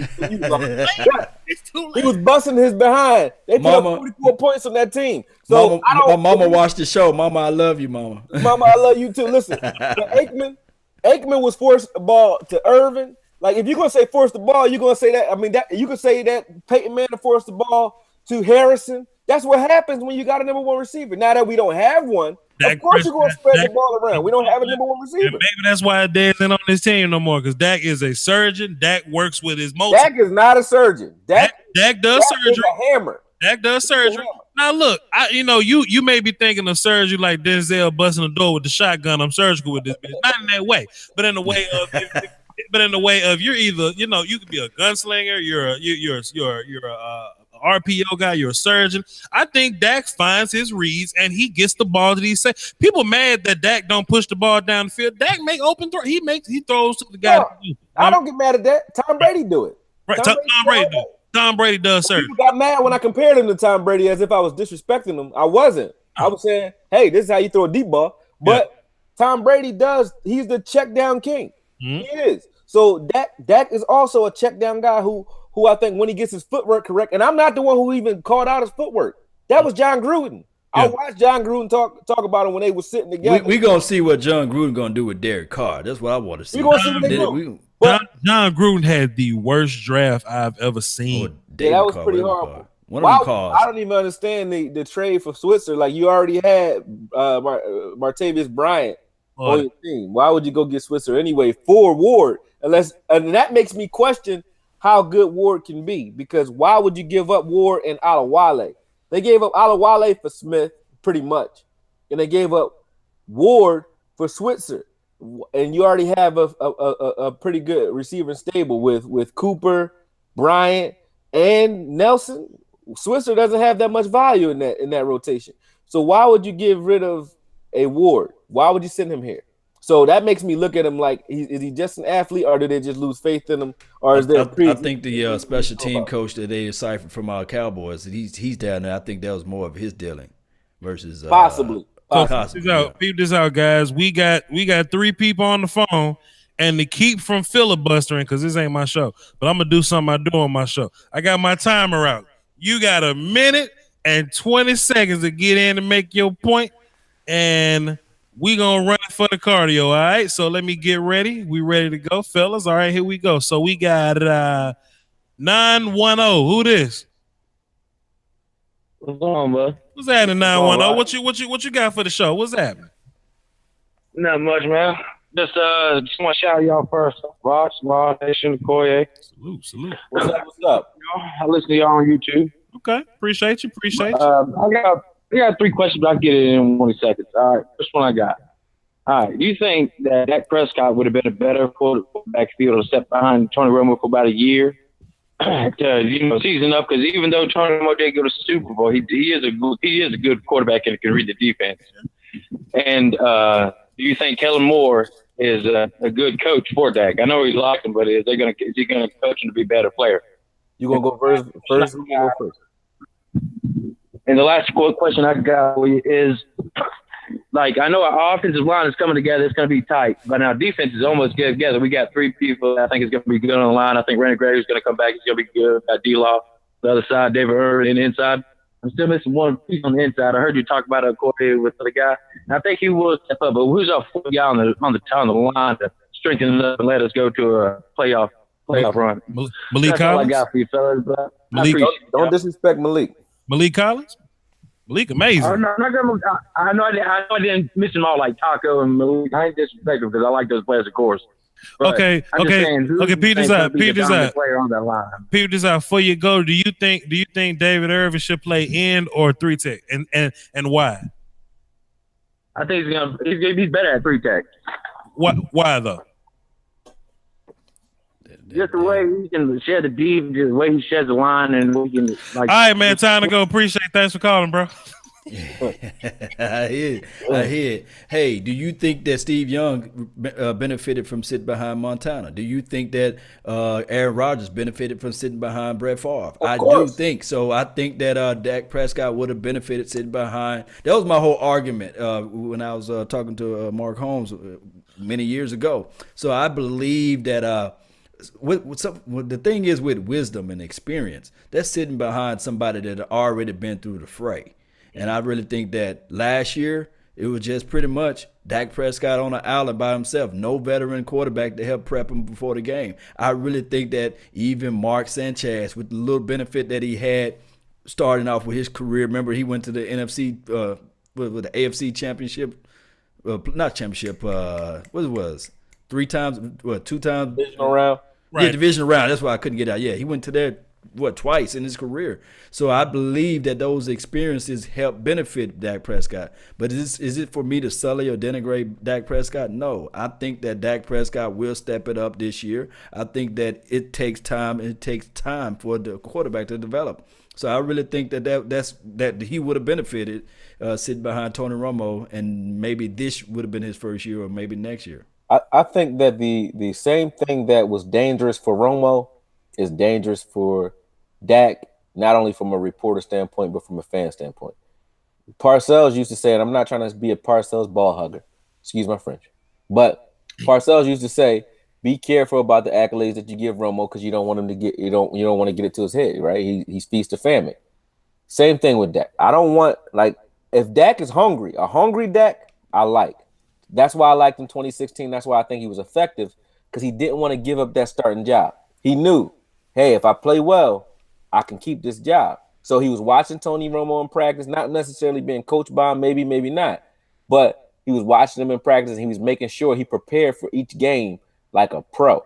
Once you gave him the keys to the Ferrari in 2017, although there were injuries and things that could, you could Suspensions, say, yeah, but still having 5 games in a season as a quarterback in the NFL where you don't throw a touchdown is troubling to me. It's always going to be. I don't care if you're Dak. I don't care if you fucking Tom Brady. I don't want to see that unless it's like, hey, our running backs is running so rampant that we blowing them out and you sitting down in second half. Then that's the only excuse you got for having 180-yard average over those 5 games and no touchdowns. To me, you gotta be able to get to a different gear. And I don't think that gear existed in 2017 because he drank his own Kool-Aid. Now, I know and he did. He said he admitted it after the Denver Broncos game. He said he took it for granted. And I believe, if he win with no throwing touchdowns and 2 rushing touchdowns, salute to you, fam. Michael yes, McKinney indeed. in the chat box say VOCH and AKOYE came out of nowhere and is bogarting the damn show. I was invited. Shut up, punk. So we going to a call real quick. We got 518. What's happening? Who this? Yo, what's up? My name's Casey. Hey, what up? I'm from New York. What up? Go ahead. Looks up here trying to be a Cowboys fan. Huh? What'd you say? Huh? I live up here in New York, Yeah. so I'm surrounded by Giants fans. Terrible. Huh? It's hard to find another Cowboy fan anywhere around. Okay, what's your question, bro? I wanted to say something about the last caller's comment about the D-line. I definitely think having David Irving on the inside is like holding D-Law back. I think Malik Collins was eating up the double teams and giving him more of a chance to get inside.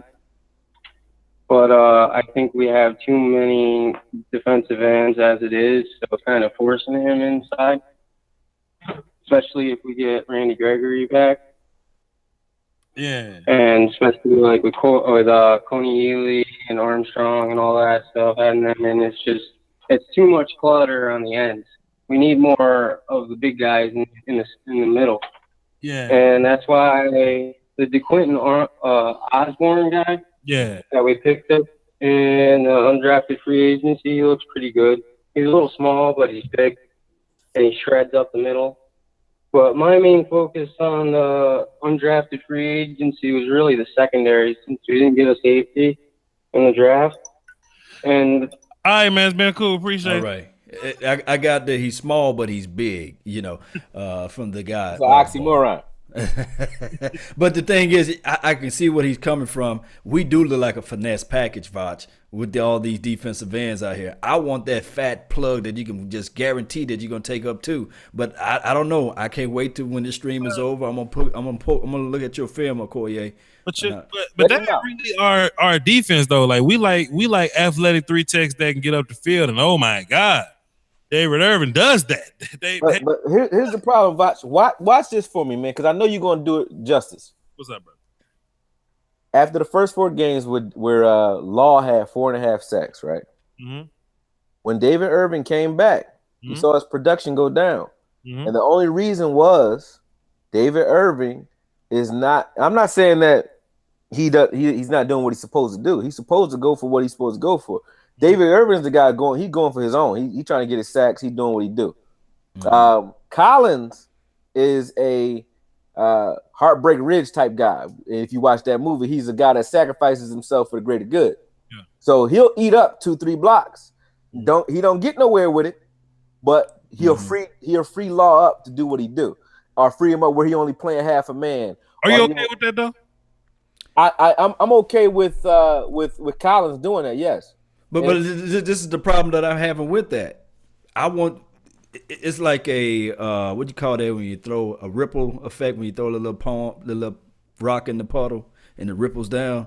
By us not having that big guy, we don't have the linebackers flying out free anymore. But that's they got to take on more blocks. Yeah, they got to take on more blocks. Because Irvin going to try to get through his blocks. So Irvin is susceptible to screen passes, and he also, I think he's just better on the outside. And the reason I say he's better on the outside, not because I want to move him further away from the quarterback, or I think he can't play the 3 technique. He plays it great, but the style of play that he plays. If Irving was on a team where we didn't need him for run support, or we didn't need a run stuffing defensive tackle, I would say go ahead, keep him like a Geno Atkins type guy. That's the type of guy he reminds me of, a guy that is more of a pass rusher than a run stuffer. But Irving is a great athlete, but I like him on the outside because I think we just need another Snacks Harris type guy in the middle of the field. We have Collins next to a guy like a Vita Vea or like a Quentin Osborne. I think that stuffs the run by itself. And if those guys can stuff up the run in the middle of the field and suck up blocks and make it so that Irving and Law are both playing half a man, we're going to not only get sacks, but we're going to be able to stop the run with our front four effortlessly.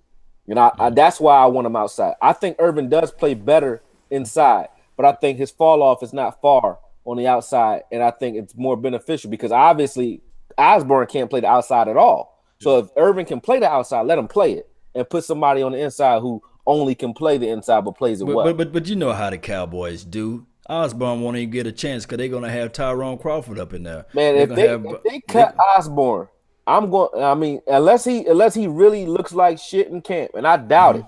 But if they cut Osborne, I will really question the merits of this team. I'm like, well, how could you do that? Like, I don't see it. I mean, we saw Lewis Neal ball out all off season. How many snaps did Lewis Neal played? And what's Lewis Neal's measurables? Anybody know off the top of your head? I don't know. But Lewis Neal was getting up pressure. Was he, VOCH? LSU Lewis, and he about 6'1", 275 or something like that. He's not as big as so he's not huge. He's not huge. I remember him being in the inside, and I was like, why is he in there? But yeah, but he was getting to the quarterback. But they didn't even play the brother during the season, like minimum snaps. And then we had the Richard Ash kid. Well, what's his size? And the Bryce, whatever the guy we got, Brian Price. Brian Price. So Brian Price, I don't know. Pounds. But I don't care about their weight. Like Irvin was only 275. Now he's about probably like 290 playing weight. That's not about their weight. It's about their style, right? And Irvin can play the middle. But Irvin, to me, is a guy that can play middle or outside. He can play 3-1 or on the outside. Doesn't matter. So I would say put him on the outside and let a guy who can only play 3 technique or only play 1 technique. Let them play in the middle. Let me ask you this. With David Irving being so dominant at 3 tech, do you think that'll help Van Der Esch? No. The reason I say no is because Irving is a pass rusher at the 3. He's not a run stopper. I agree. Man, it's just so finesse though. We finesse. We can be, but it depends. I'm gonna have to go back and watch though. I don't want to get too deep in this, but I do think that I remember playing against Green Bay or something like that. I do remember them trying to put 2 guys on David, but that was hard because it's hard to double team a 3 tech and live with Lawrence 1-on-1 over there. I'm trying to think about what Collins was doing, but I'm trying to think if we could use all 5 offensive linemen on our not even 5. Okay, just imagine this, right? If we can dedicate the dude climbing to second level to blocking Jalen opposed to blocking Van Der Esch, you see what I'm saying? So that'll be David Irving running free and Malik being double team. Isn't that what we do normally anyway? But check it. if David Irving gets the 1-on-1 block, Listen, and they get like tight end and tackle against Lawrence or whatever, wouldn't Malik Collins being the kamikaze guy, wouldn't that be the thing that helps Van Der Esch? Is what I'm saying. oh, Malik Collins definitely helps Van Der Esch. That's what I'm saying. So You if said David Irving been in the middle. Now Malik Collins, I think is great for Van Der Esch. So what I'm saying, when Malik Collins is kamikaze guy, David Irving is 1-on-1, and they're attempting to put a second guy on him, wouldn't that help Van Der Esch? You see what I'm saying? By default, but it's not David Irving that's doing that. That's all Collins. Collins is the black hole in that equation. Now it does help him, yeah. If it was a less dominant 3-tech that can just, that'll like if Taco was. Let me put it to you this way. If for whatever reason Charles Tapper is healthy this year and can play outside, leave David Irving inside, great. If Randy Gregory is back and he is our best pass rusher, whether people want to agree with that or not, even better than Law, or more potential than Law, I would say. But if Randy Gregory comes back this year and looks anything like himself, then okay, I would say our starting four should be Gregory and/or whom I don't think Taco, but maybe a Tapper, maybe the kid that we just drafted, Armstrong. So either or on the outside, Irving on the inside, Collins inside, Law on the other side. I would say that's the most reasonable starting four.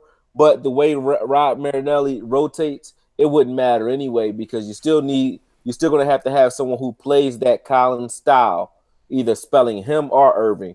And I think that's still Osborne and Ward. However you look at it, it's Osborne and Ward coming in the middle after those two. So, and if you really pay attention, they've got the poor man's version of each one of those guys. And I'm not wrong.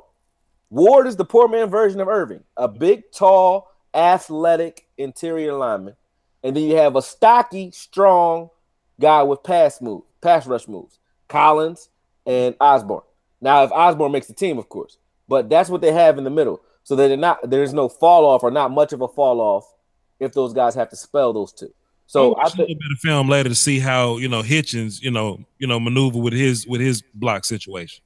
That's interesting though that you said. I got let me write that down, man.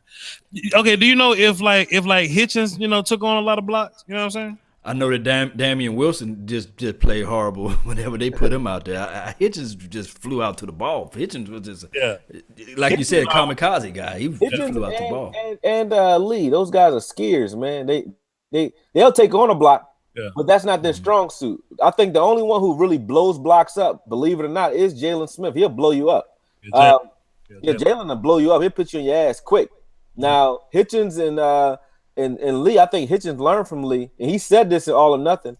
He learned from Lee. He learned how to. He just watched Lee do everything he do. But Lee is a skier, and so is Joe Thomas. Right. They're very hard to block. So they do take on blocks, but not in the way you would think. They're not blowing blockers up. They just kind of shift their body, sort of like you were saying with your Harold Landry breakdown. They just have different ways of like sliding under you or just giving you half a man to block. You don't really have a full man to touch when you block those guys, and that's all three of those guys. So the Hitchens take on blocks, yes, but he didn't blow guys up. He wasn't the guy going out and pop and then throwing blockers in the backfield. He was just a guy that you couldn't really get a full grasp on. And if you did, it was like, okay, well, you got me that play, but next play he's sliding up under you. I want a Harold Landry so bad. I got a comment. So, Casey Yeomans, AKOYE actually knows his shit. Vice just acts like it. So salute AKOYE. You know your shit. No, that's bullshit. Because like I said, that is the 80%. Go ahead, bro. I'm just saying, if you say that, and I'm not here to be like super friends with anybody, but I respect everybody else on this line. I respect VOCH, because if you say that I know my shit, I will tell you, because I don't have a reason to lie about shit. Yeah. I learned a lot of shit from VOCH. So if I know my shit, he got to know his shit. And to be fair, I'm not 100% football guru guy. Like, he may have seen something I didn't see. That's why I'm asking questions. That's how you get better as film evaluators. I'm asking him because he has a better idea than me. So I say, how do you think this will work? What do you think is going on here? How did Hitchens handle this situation? Because he's more in-depth in that type of situation. He may ask me a Harold Landry kind of weird question. So y'all peanut gallery ass in the comments section. Hey, hold on. What real quick. What's up, bro? And Jamal Jenkins said, hey, Akoye, where the Hennessy at? It ain't Cinco de Mayo yet. Listen, as long as it's Cuervo in the house, it's always Cinco de Mayo. Remember that. Hey, man, but it's always Cinco de Mayo.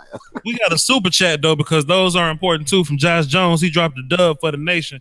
Don't care about the Cowboys, but support the channel when my dude VOCH come through. By the way, Browns win the AFC North. Hey, salute to Josh Jones, man. Salute to Josh Jones for paying attention to the nation, man. Salute to Appreciate it, man. And also, Michael McKenzie, man, I want to say something to you. You said Akoye is mad because his subscribers aren't up to snuff. Listen, fam, y'all don't pay attention to trajectory. Matter of fact, stop. Okoye. Don't even talk to him because he was just hating on me 5 seconds ago. That's 80%. Don't even talk to him. Like, listen, I've been doing this 2 months. I got 7,000 subscribers. How many I'm supposed to have? 1 million? Like, what are you talking about? You know what? This never happens on my show. Every time I go to Mark and Law show, people always start acting like this. We're gonna run through these last 2 phone calls. We can wrap this thing up. It's been a minute. Law, you got about 5 more minutes, Okoye? Well, the thing is, now with Tapper, I don't even know if he's going to make the team. So y'all just talking about all the finesse guys. I'm saying, like, is Tapper even going to make the team? I really like that kid, man. I like him too, man. I like him. Whatever King Marinelli wants, man. If he say he want all finesse guys, let him have his finesse. But Tapper, I don't think we saw everything to see with Tapper. He a slasher. I think he can play. He can.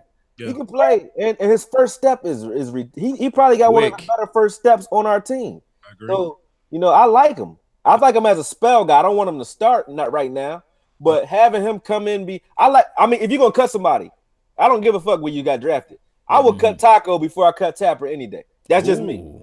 I would cut Taco today. Deep. Tapper can stay. Damn. And that rhyme too, so you can keep that.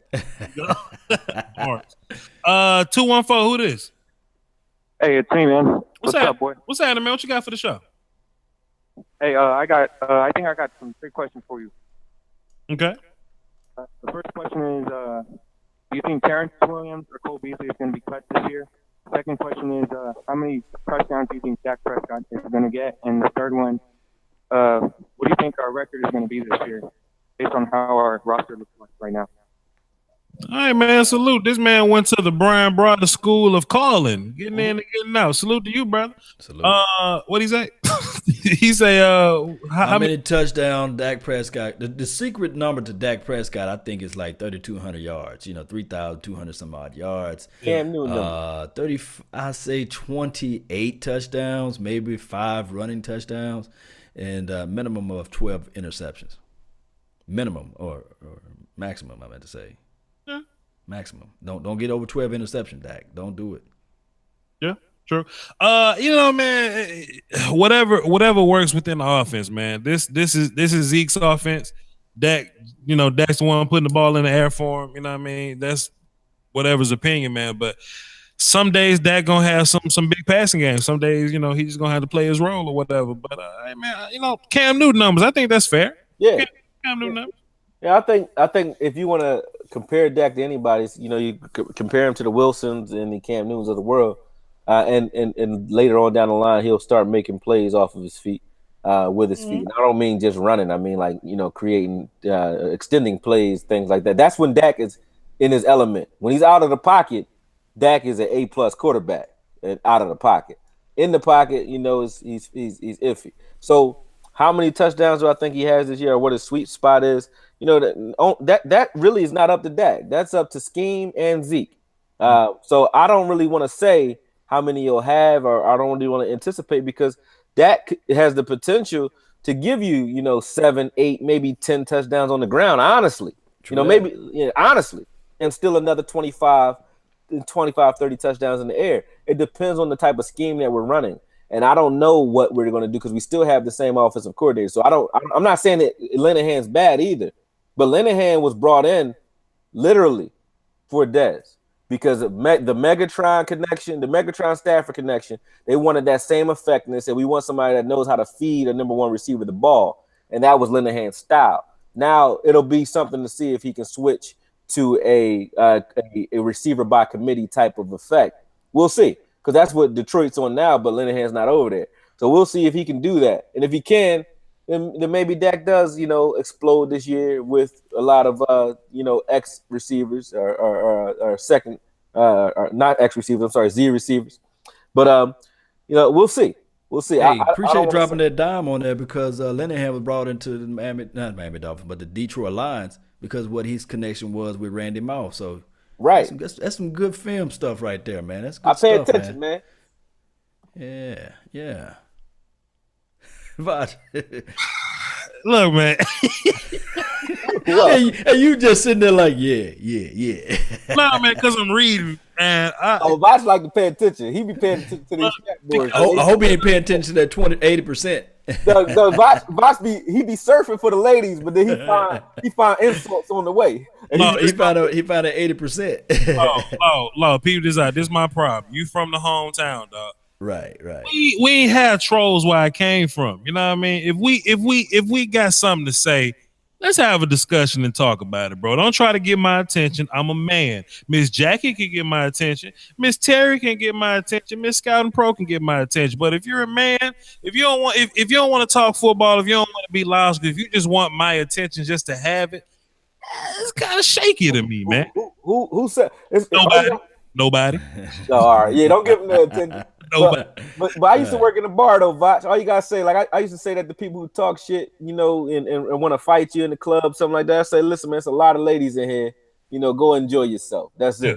You know what I mean? Because if you still want to talk to me after that, then it is something wrong with you. AKOYE, they don't want to fight me, man. These certain people are the type of people that put their mouth on the water fountain when they drink it. Those type of people, man. Let's get this last call out of the way before we wrap it up. 832 Houston, what's happening? What's up, guys? This is Young C Money. Hey, what up, Young C Money from University of Texas, San Antonio, the Marcus Davenport savior. What's up, bro? What's up? I just got one question for you guys. Being that Dak was a 4th round pick, he doesn't have a team option. Do you think that this could be a prove it or lose it season for him? Seeing like the history of Cowboys quarterbacks like Quincy Carter, even when Quincy was doing decent, they kept bringing in different quarterbacks. It was kind of threatening, and he kind of like lost what he had. And the same thing with Romo. They brought in what was his name, Christine, when Romo thought he had the job already. Mike White is dangerous, bro. Mike White dangerous. They just brought in another quarterback. Do you think that if Dak doesn't perform at a certain level, or if this team doesn't make the playoffs, that could possibly not be re-signed, or we could be looking for a franchise quarterback in a draft in the next 2 years? All right, Young C, man, thanks for calling, bro. What y'all think about the quarterback situation? You think this is Dak's make or break here? Think about this: if you have a St. Brown who they wanted, still on the board in the 5th round, and you take a Mike White, I think that kind of says it all. Like if you don't give your current quarterback the weapon of choice, a weapon that's still a 2nd, 3rd round grade, 6'5", 230 type body, you know what I'm saying? Like another Megatron, if it just without the speed. You know what I'm saying? So if you pass that up to go after another quarterback, when you have a Cooper Rush who is serviceable, that tells you everything you need to know. Like, yeah, this is a make it or break it year for Dak. But I don't think it's like if Dak is struggling, you're going to just put Mike White in week 8. I think Dak has to have a truly abysmal year in order for him not to get re-signed. Now, I don't think it's a matter of him getting signed or not. It's a matter of how much he's going to get signed for long term. And that's that's part Cowboys, part Dak. Dak might not want to take a mid-tier type salary because he might think highly of himself. So it might be Dak wanting to go, or if he plays average, the team has that option of not, bringing him back. But I don't think there's a situation that I can think of where Dak is not on this team or the quarterback moving in 2019 after this season. I think Dak will play well enough to at least get another run after this. It's not a matter of will he be cut. It's a matter of how much he'll be paid to stay. Casey Yemens call in. He says you should have seen Voch at the draft throwing out numbers and stats, making it seem like he know what he's talking about. Call in so we can discuss, Casey. Because if you was at the draft and you ain't saying nothing to me then, or you was smiling, shaking my hand then, I just want to know what it's all about, fam. I just want to know. Go ahead, Lobo. Call in, K. Yeah, the thing is, it could be the optics. You know, we looked at the Patriots, and I hate to say go back to the Patriots, but they kept drafting a quarterback. We remember when they drafted Matt Castle. We remember when they drafted a mullet. They remember they drafted a brisket. You know, whatever the guy name is. So I think that the Cowboys are taking a page out of the Patriots book about drafting a quarterback to put the pressure under Dak Prescott, and I really think that. I think that they pretty much leaning on Dak Prescott regardless of the situation because they went through so many years of being not playing up to par with even, believe it or not, Tony Romo.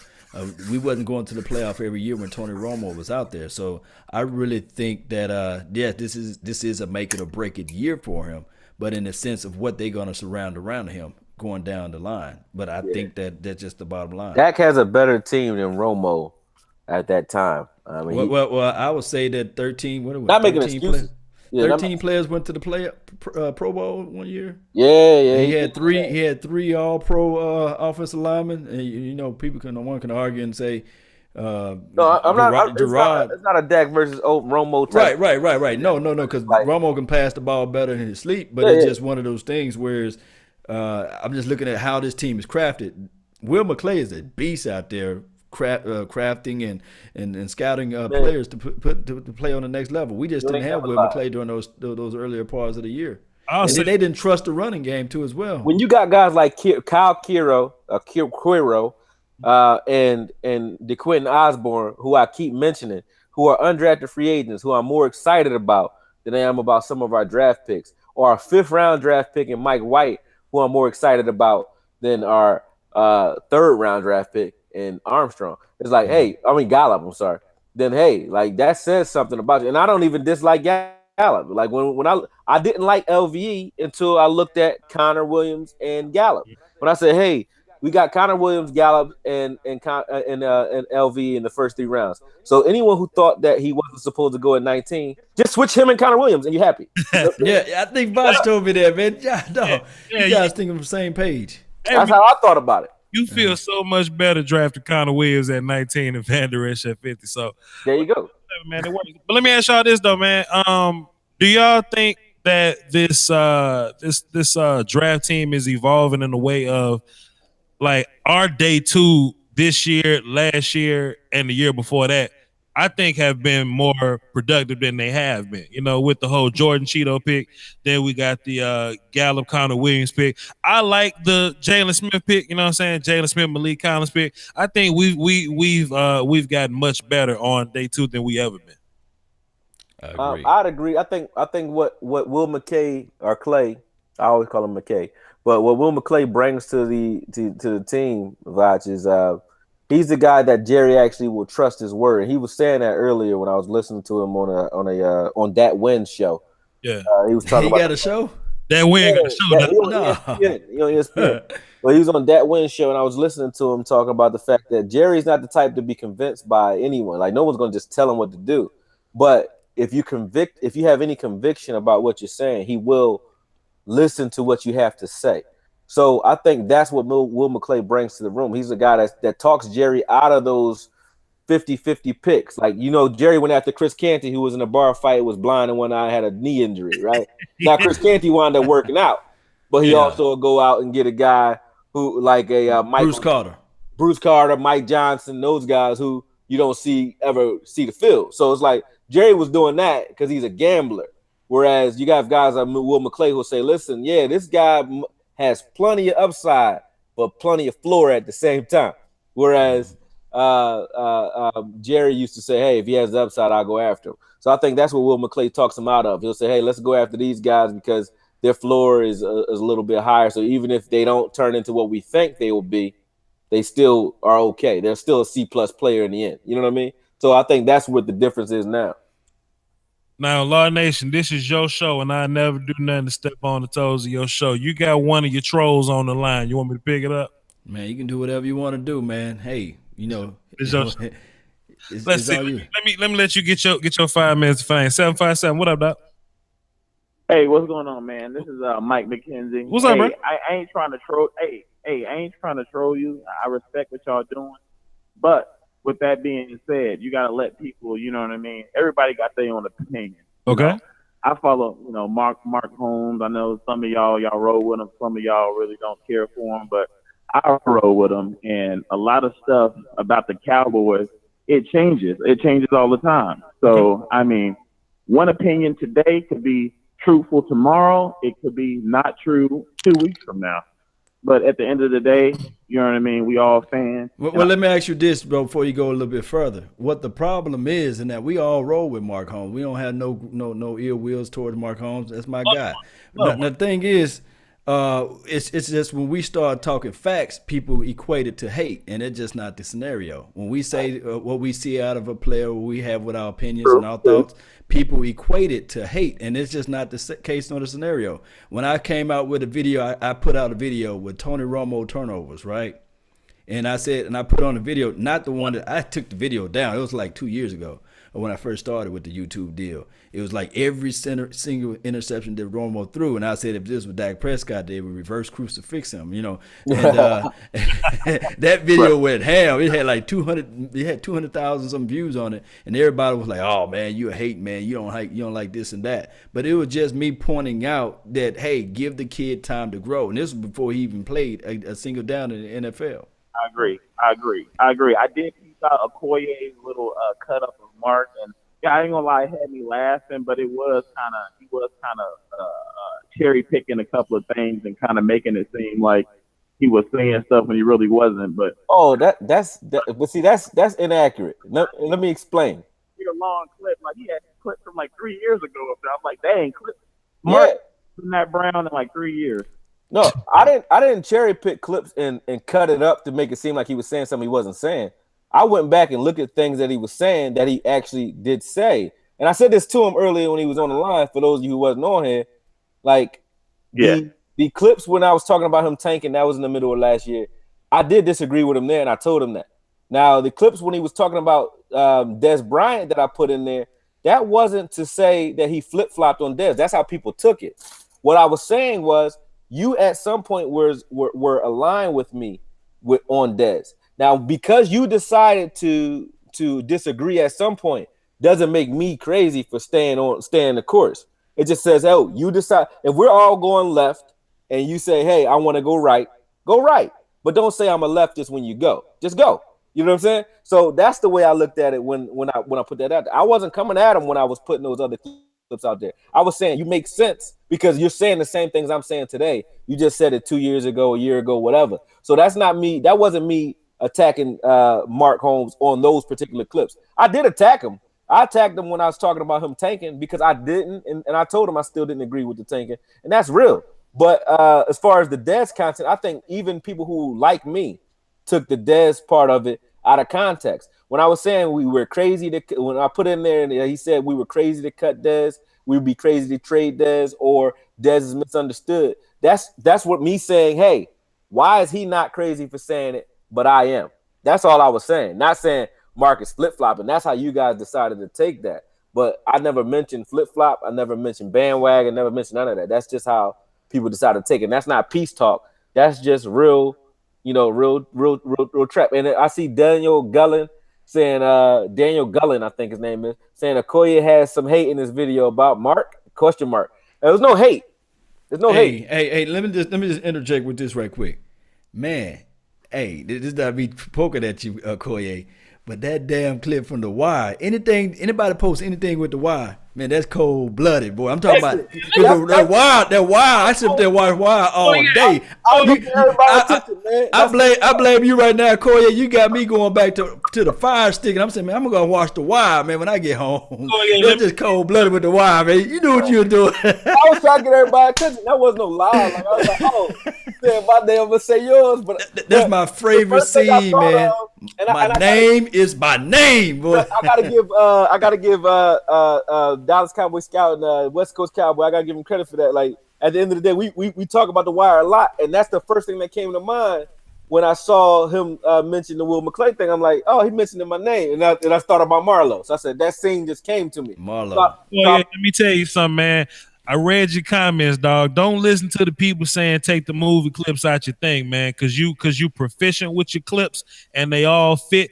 That makes you, dog. Keep doing what you're doing. I love the movie clips and the show clips when you incorporate them into the film set. Dog. Yeah, somebody told me that. But at the end of the day, like I know, like I'm a cinephile, so I'm more of a movie buff than I am maybe even a Cowboy fan. I'm not even gonna lie. I love movies, so that's why when I think of a guy, like when I thought about Van Der Esch, Live and Let Die just came to me, that James Bond movie, because I was like, damn, they coming at him like them Gators when he was standing on that little island by himself. So I put that in there. So man, you gotta have a sick recall, brother. Just know what clip, man. That's some special powers, man. To know what clip to put in there, man. That blew my mind when I was watching that stuff. Even with the Mark Holmes, it takes me like to find the clips, and I'm not bragging, but somebody asked me how long did it take you to find the clips for that video, and honestly, it took me 10 minutes to find both Parcells, The Wire. It took me 10 minutes to find them, and then it took me like an hour to cut them up. That was it. It wasn't like sat there all day. Let me think about how I'm gonna punch Mark in the balls. None of that. Like I really don't have a personal problem with Mark Holmes, man. I was honestly like I'm just creative, and I was really having fun with it. And I saw that. I saw that you wasn't going at him like that. But I know that The Wire, and a lot of people, some people didn't even never watch The Wire before. A lot of people didn't have HBO. That's and they looking at it like, man, what the world is he talking about? What are he talking about? He talking about hurting him? Like, no, it's just fun, man. Yeah, go ahead, Voch, yeah. You know, I was just saying. I appreciate that too, Voch. Hey man, no doubt. I saw Van Der Esch. First thing I thought was Ivan Drago, man. So I was gonna do that too. You good? Because I was gonna say if he dies, he dies. But James Bond came up, and I thought that fit a little bit better because everybody was hating on him so bad. So I said it's not really an Ivan Drago situation because he's not a killer. You know, if he was a killer, I would have put that in there because he do remind me of that. But he's not a killer. He 602. Who it is? We about to wrap the show up. So quick, who it is? Oh, it's Adam Black, AZ Adam Black. What's up, Adam Black? What you got for the show? Hey, I just wanted to see what you guys think. Like today, Jason Witten retired, and that, that's gonna last for our lifetimes. We're always gonna just remember today. But what do you think about the guys coming in behind him? Do you think they can really hold it down at tight end? He all right? He running somewhere? Yeah, man, he on the run. He dipped out. Dalton Schultz probably gonna start, man. Just go ahead and get ready for that now.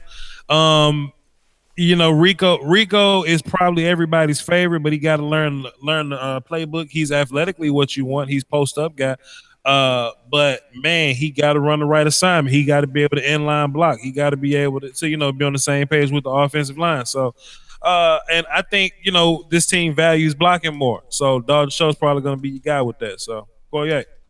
Good night, Miss Jackie. Bye, Miss Jackie. Go ahead, AKOYE. Like who the? Comments. I'm reading the comments. I didn't hear the question. I'm sorry. Go ahead. You gotta kind of regurgitate that to me. Life after Witten. What you think about the guys on the team already? It's not about ability because I think Rico Gathers productivity wise with Dak in that short yardage game. I think Rico Gathers will definitely get more production on the field than Witten, but. Witten is the reason Jerry's begging Witten to stay is not because of the 500 yards and 63 receptions that he'll give you. He's begging him to stay because you need locker room leaders to go deep in the playoffs. Because you don't want guys that haven't made the mistakes like Witten has made, like going to Cabo, doing the playoff run and stuff like that. You want guys that understand what it takes to be here and who have the battle scars like Witten has versus Green Bay in the playoffs.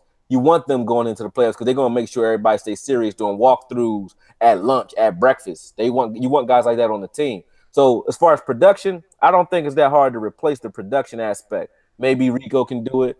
Maybe the kid from Stanford can do it. There's another guy we got in. I forgot his name though. Don't get me to screwing it up. But maybe we can cover that. I don't think it's a production thing though. I think you're missing a voice in the locker room that people respect and a guy that shows people what it takes. Like if you watch a guy who played with a broken jaw or ran with no helmet on say, hey, this is how it's done, you're not going to question that.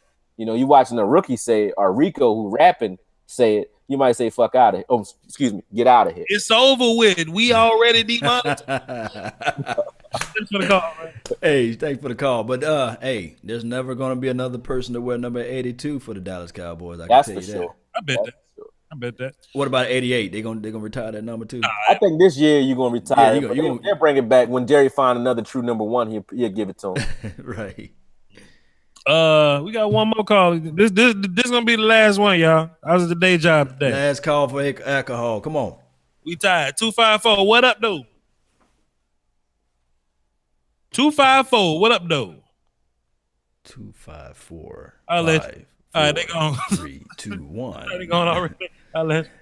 They gone. Yes, indeed. So as we wrap this thing up, man, I thank all of y'all, the professional panel on this in the house. Shout out to Mark Holmes too as well, and Joe Boo. AKOYE, tell them where they can find you at, man. Well, AKOYE Media #1. Not #1 actually, but AKOYE Media. You can find me on IG. I like interacting on IG, but that's more like personal than professional. So if you don't like people who drink and party on the weekends and play with their kids during the week and help with homework, don't follow me on IG. But my IG is IM_AKOYE. You can follow me on Twitter at AKOYE Media. You can like me on Facebook at AKOYE Media. But if you really want the source of my content, stick to YouTube, and that's, you already know, AKOYE Media. And all of us, definitely, except Patreon. So, definitely bang with that too. But that's only if you want to see, anything exclusive. Those who donate via Patreon, and that's Patreon /AKOYE Media. Those who donate there definitely have first dibs as to what type of content they want to see and what type of breakdowns they want from me. I'm definitely gonna listen to the check first. But at the end of the day, that's where they can put their request in. So hey, y'all want film? This stuff is not easy to do, guys. This stuff don't take like 5 to 10 minutes. You got to really curate some film. So if you guys want special requests and stuff like that, hit up the Patreon. Hit up that man Patreon. That's a fact. Hey, and what film you working on now? Since Mike, I got a couple that I'm not done with. Like, I have to do the commentary for the second half of Xavier Woods, so I'll put that out, when I got 5 minutes to sit down and do that, which is probably later on tonight. And then I have Kyle Quiro that I'm done with. I want to look at some more games first. Maybe I find something I didn't see. Maybe he looked like, because some people look great in one game, and then you say, "Damn, I watched 3 other games. He looked like crap." So I want to watch 4.84. I mean, I don't care about his 40 time. Honestly, they try to move him to linebacker. I think Kiro is good at safety. I don't really care about his 40 time because he play fast. He play fast because of his instincts and his athleticism. So let's see what he can do. And if he looks like he's out of like a fish out of water, then go ahead and move him to linebacker. But right now, I think you leave him where he's good at, and he's just a natural at safety. His anticipate he has great acceleration, short area quickness. He's not a top end speed guy. But if you throw the ball into space, like if you watch the game, I think it was might have been versus Stanford. But he was in the end zone. They tried to throw to the flat to the tight end, and he was kind of hanging back, and he just accelerated out of nowhere and picked that ball off at the end of the game. And he got like a Heath effect. And when I say Heath kind of makes plays at the unexpected time. Hold on before you go a little bit further. Hey, man, y'all stop leaving for the benediction. Y'all know VOCH Lombardi gonna lay it down. Y'all stop leaving. Y'all see all the people leaving. Go ahead. And we still got 400-something people on here. That's a good number. Let's get it. VOCH, man, go ahead and tell them, man, what's good, man. Tell them where they can find you at and all this good stuff. Man, I thought I was gonna go on vacation till I saw Connor Williams' feet, boy, and I had to hit the people with the goodness. But I'll be looking at these undrafted guys just so I can get a better idea of them. Also, I need to hit up that Dorrance Armstrong film session. That's going to be a thing. Plus, I think people need to understand how good Mike White is. Somebody asked me, is Mike White going to push Cooper Rush? Shit, Mike White probably going to push Dak. So y'all can tune in all those film sessions. VOCH Lombardi, VOCHLOMBARDI, a.k.a. OG Heartthrob, a.k.a. John Wick III. Now, Law got some film. You know what I'm saying, that I just, put together for his audience. Now he can drop it whenever he ready. Oh, I'm gonna drop it, man. He can drop it whenever he ready, but I gave it to him. But yeah, VOCHLOMBARDI. Follow me on Twitter. I also accept Patreon. Don't leave your requests because I'm kind of going on vacation after I knock these past few. I'm about to request you right now. I'm gonna give you $1. You gonna make my video. You know what I'm saying? So salute to y'all, man. Thanks for having me. Man, y'all leave that request, man. This stuff is not easy to do. I really appreciate the total panel. You guys know how it goes. Hey, we try to go live like 95. I say that for those who understood what I'm talking about, because I'm old school with it. Don't want to see me on those sticks on 95. You know what I'm talking about, those who talking about playing the game. But neither here nor there. I appreciate everybody for tuning in. I appreciate all the comments. Quick shout out to those. Hey, VOCH, you see under your loyal faithfuls in this comment box you want to give a shout out, quick plug to? Game Changer is very prominent in the Cowboy community. He drops those highlights. We use those from time to time. Salute to you, bro. AKOYE Media's up in there. Charles L was up in there. There's a couple other people that tunes into my channel. You know what I'm saying? That salutes me. Young C Money that called in earlier. Miss Jackie loved me the most out of all y'all. So yeah. Yeah, so shout out to Deion Sanders, Game Changer too as well. Shout out to you, my Cowboys family. You guys go out and check out their page. 956 Texas Screwhead 956. Big salute of all, big support of all. Let's salute to him. Appreciate it. Yes, indeed. So hey, with that being said, and remember, you guys are listening to nothing but the best. Salute. We're out. Peace out.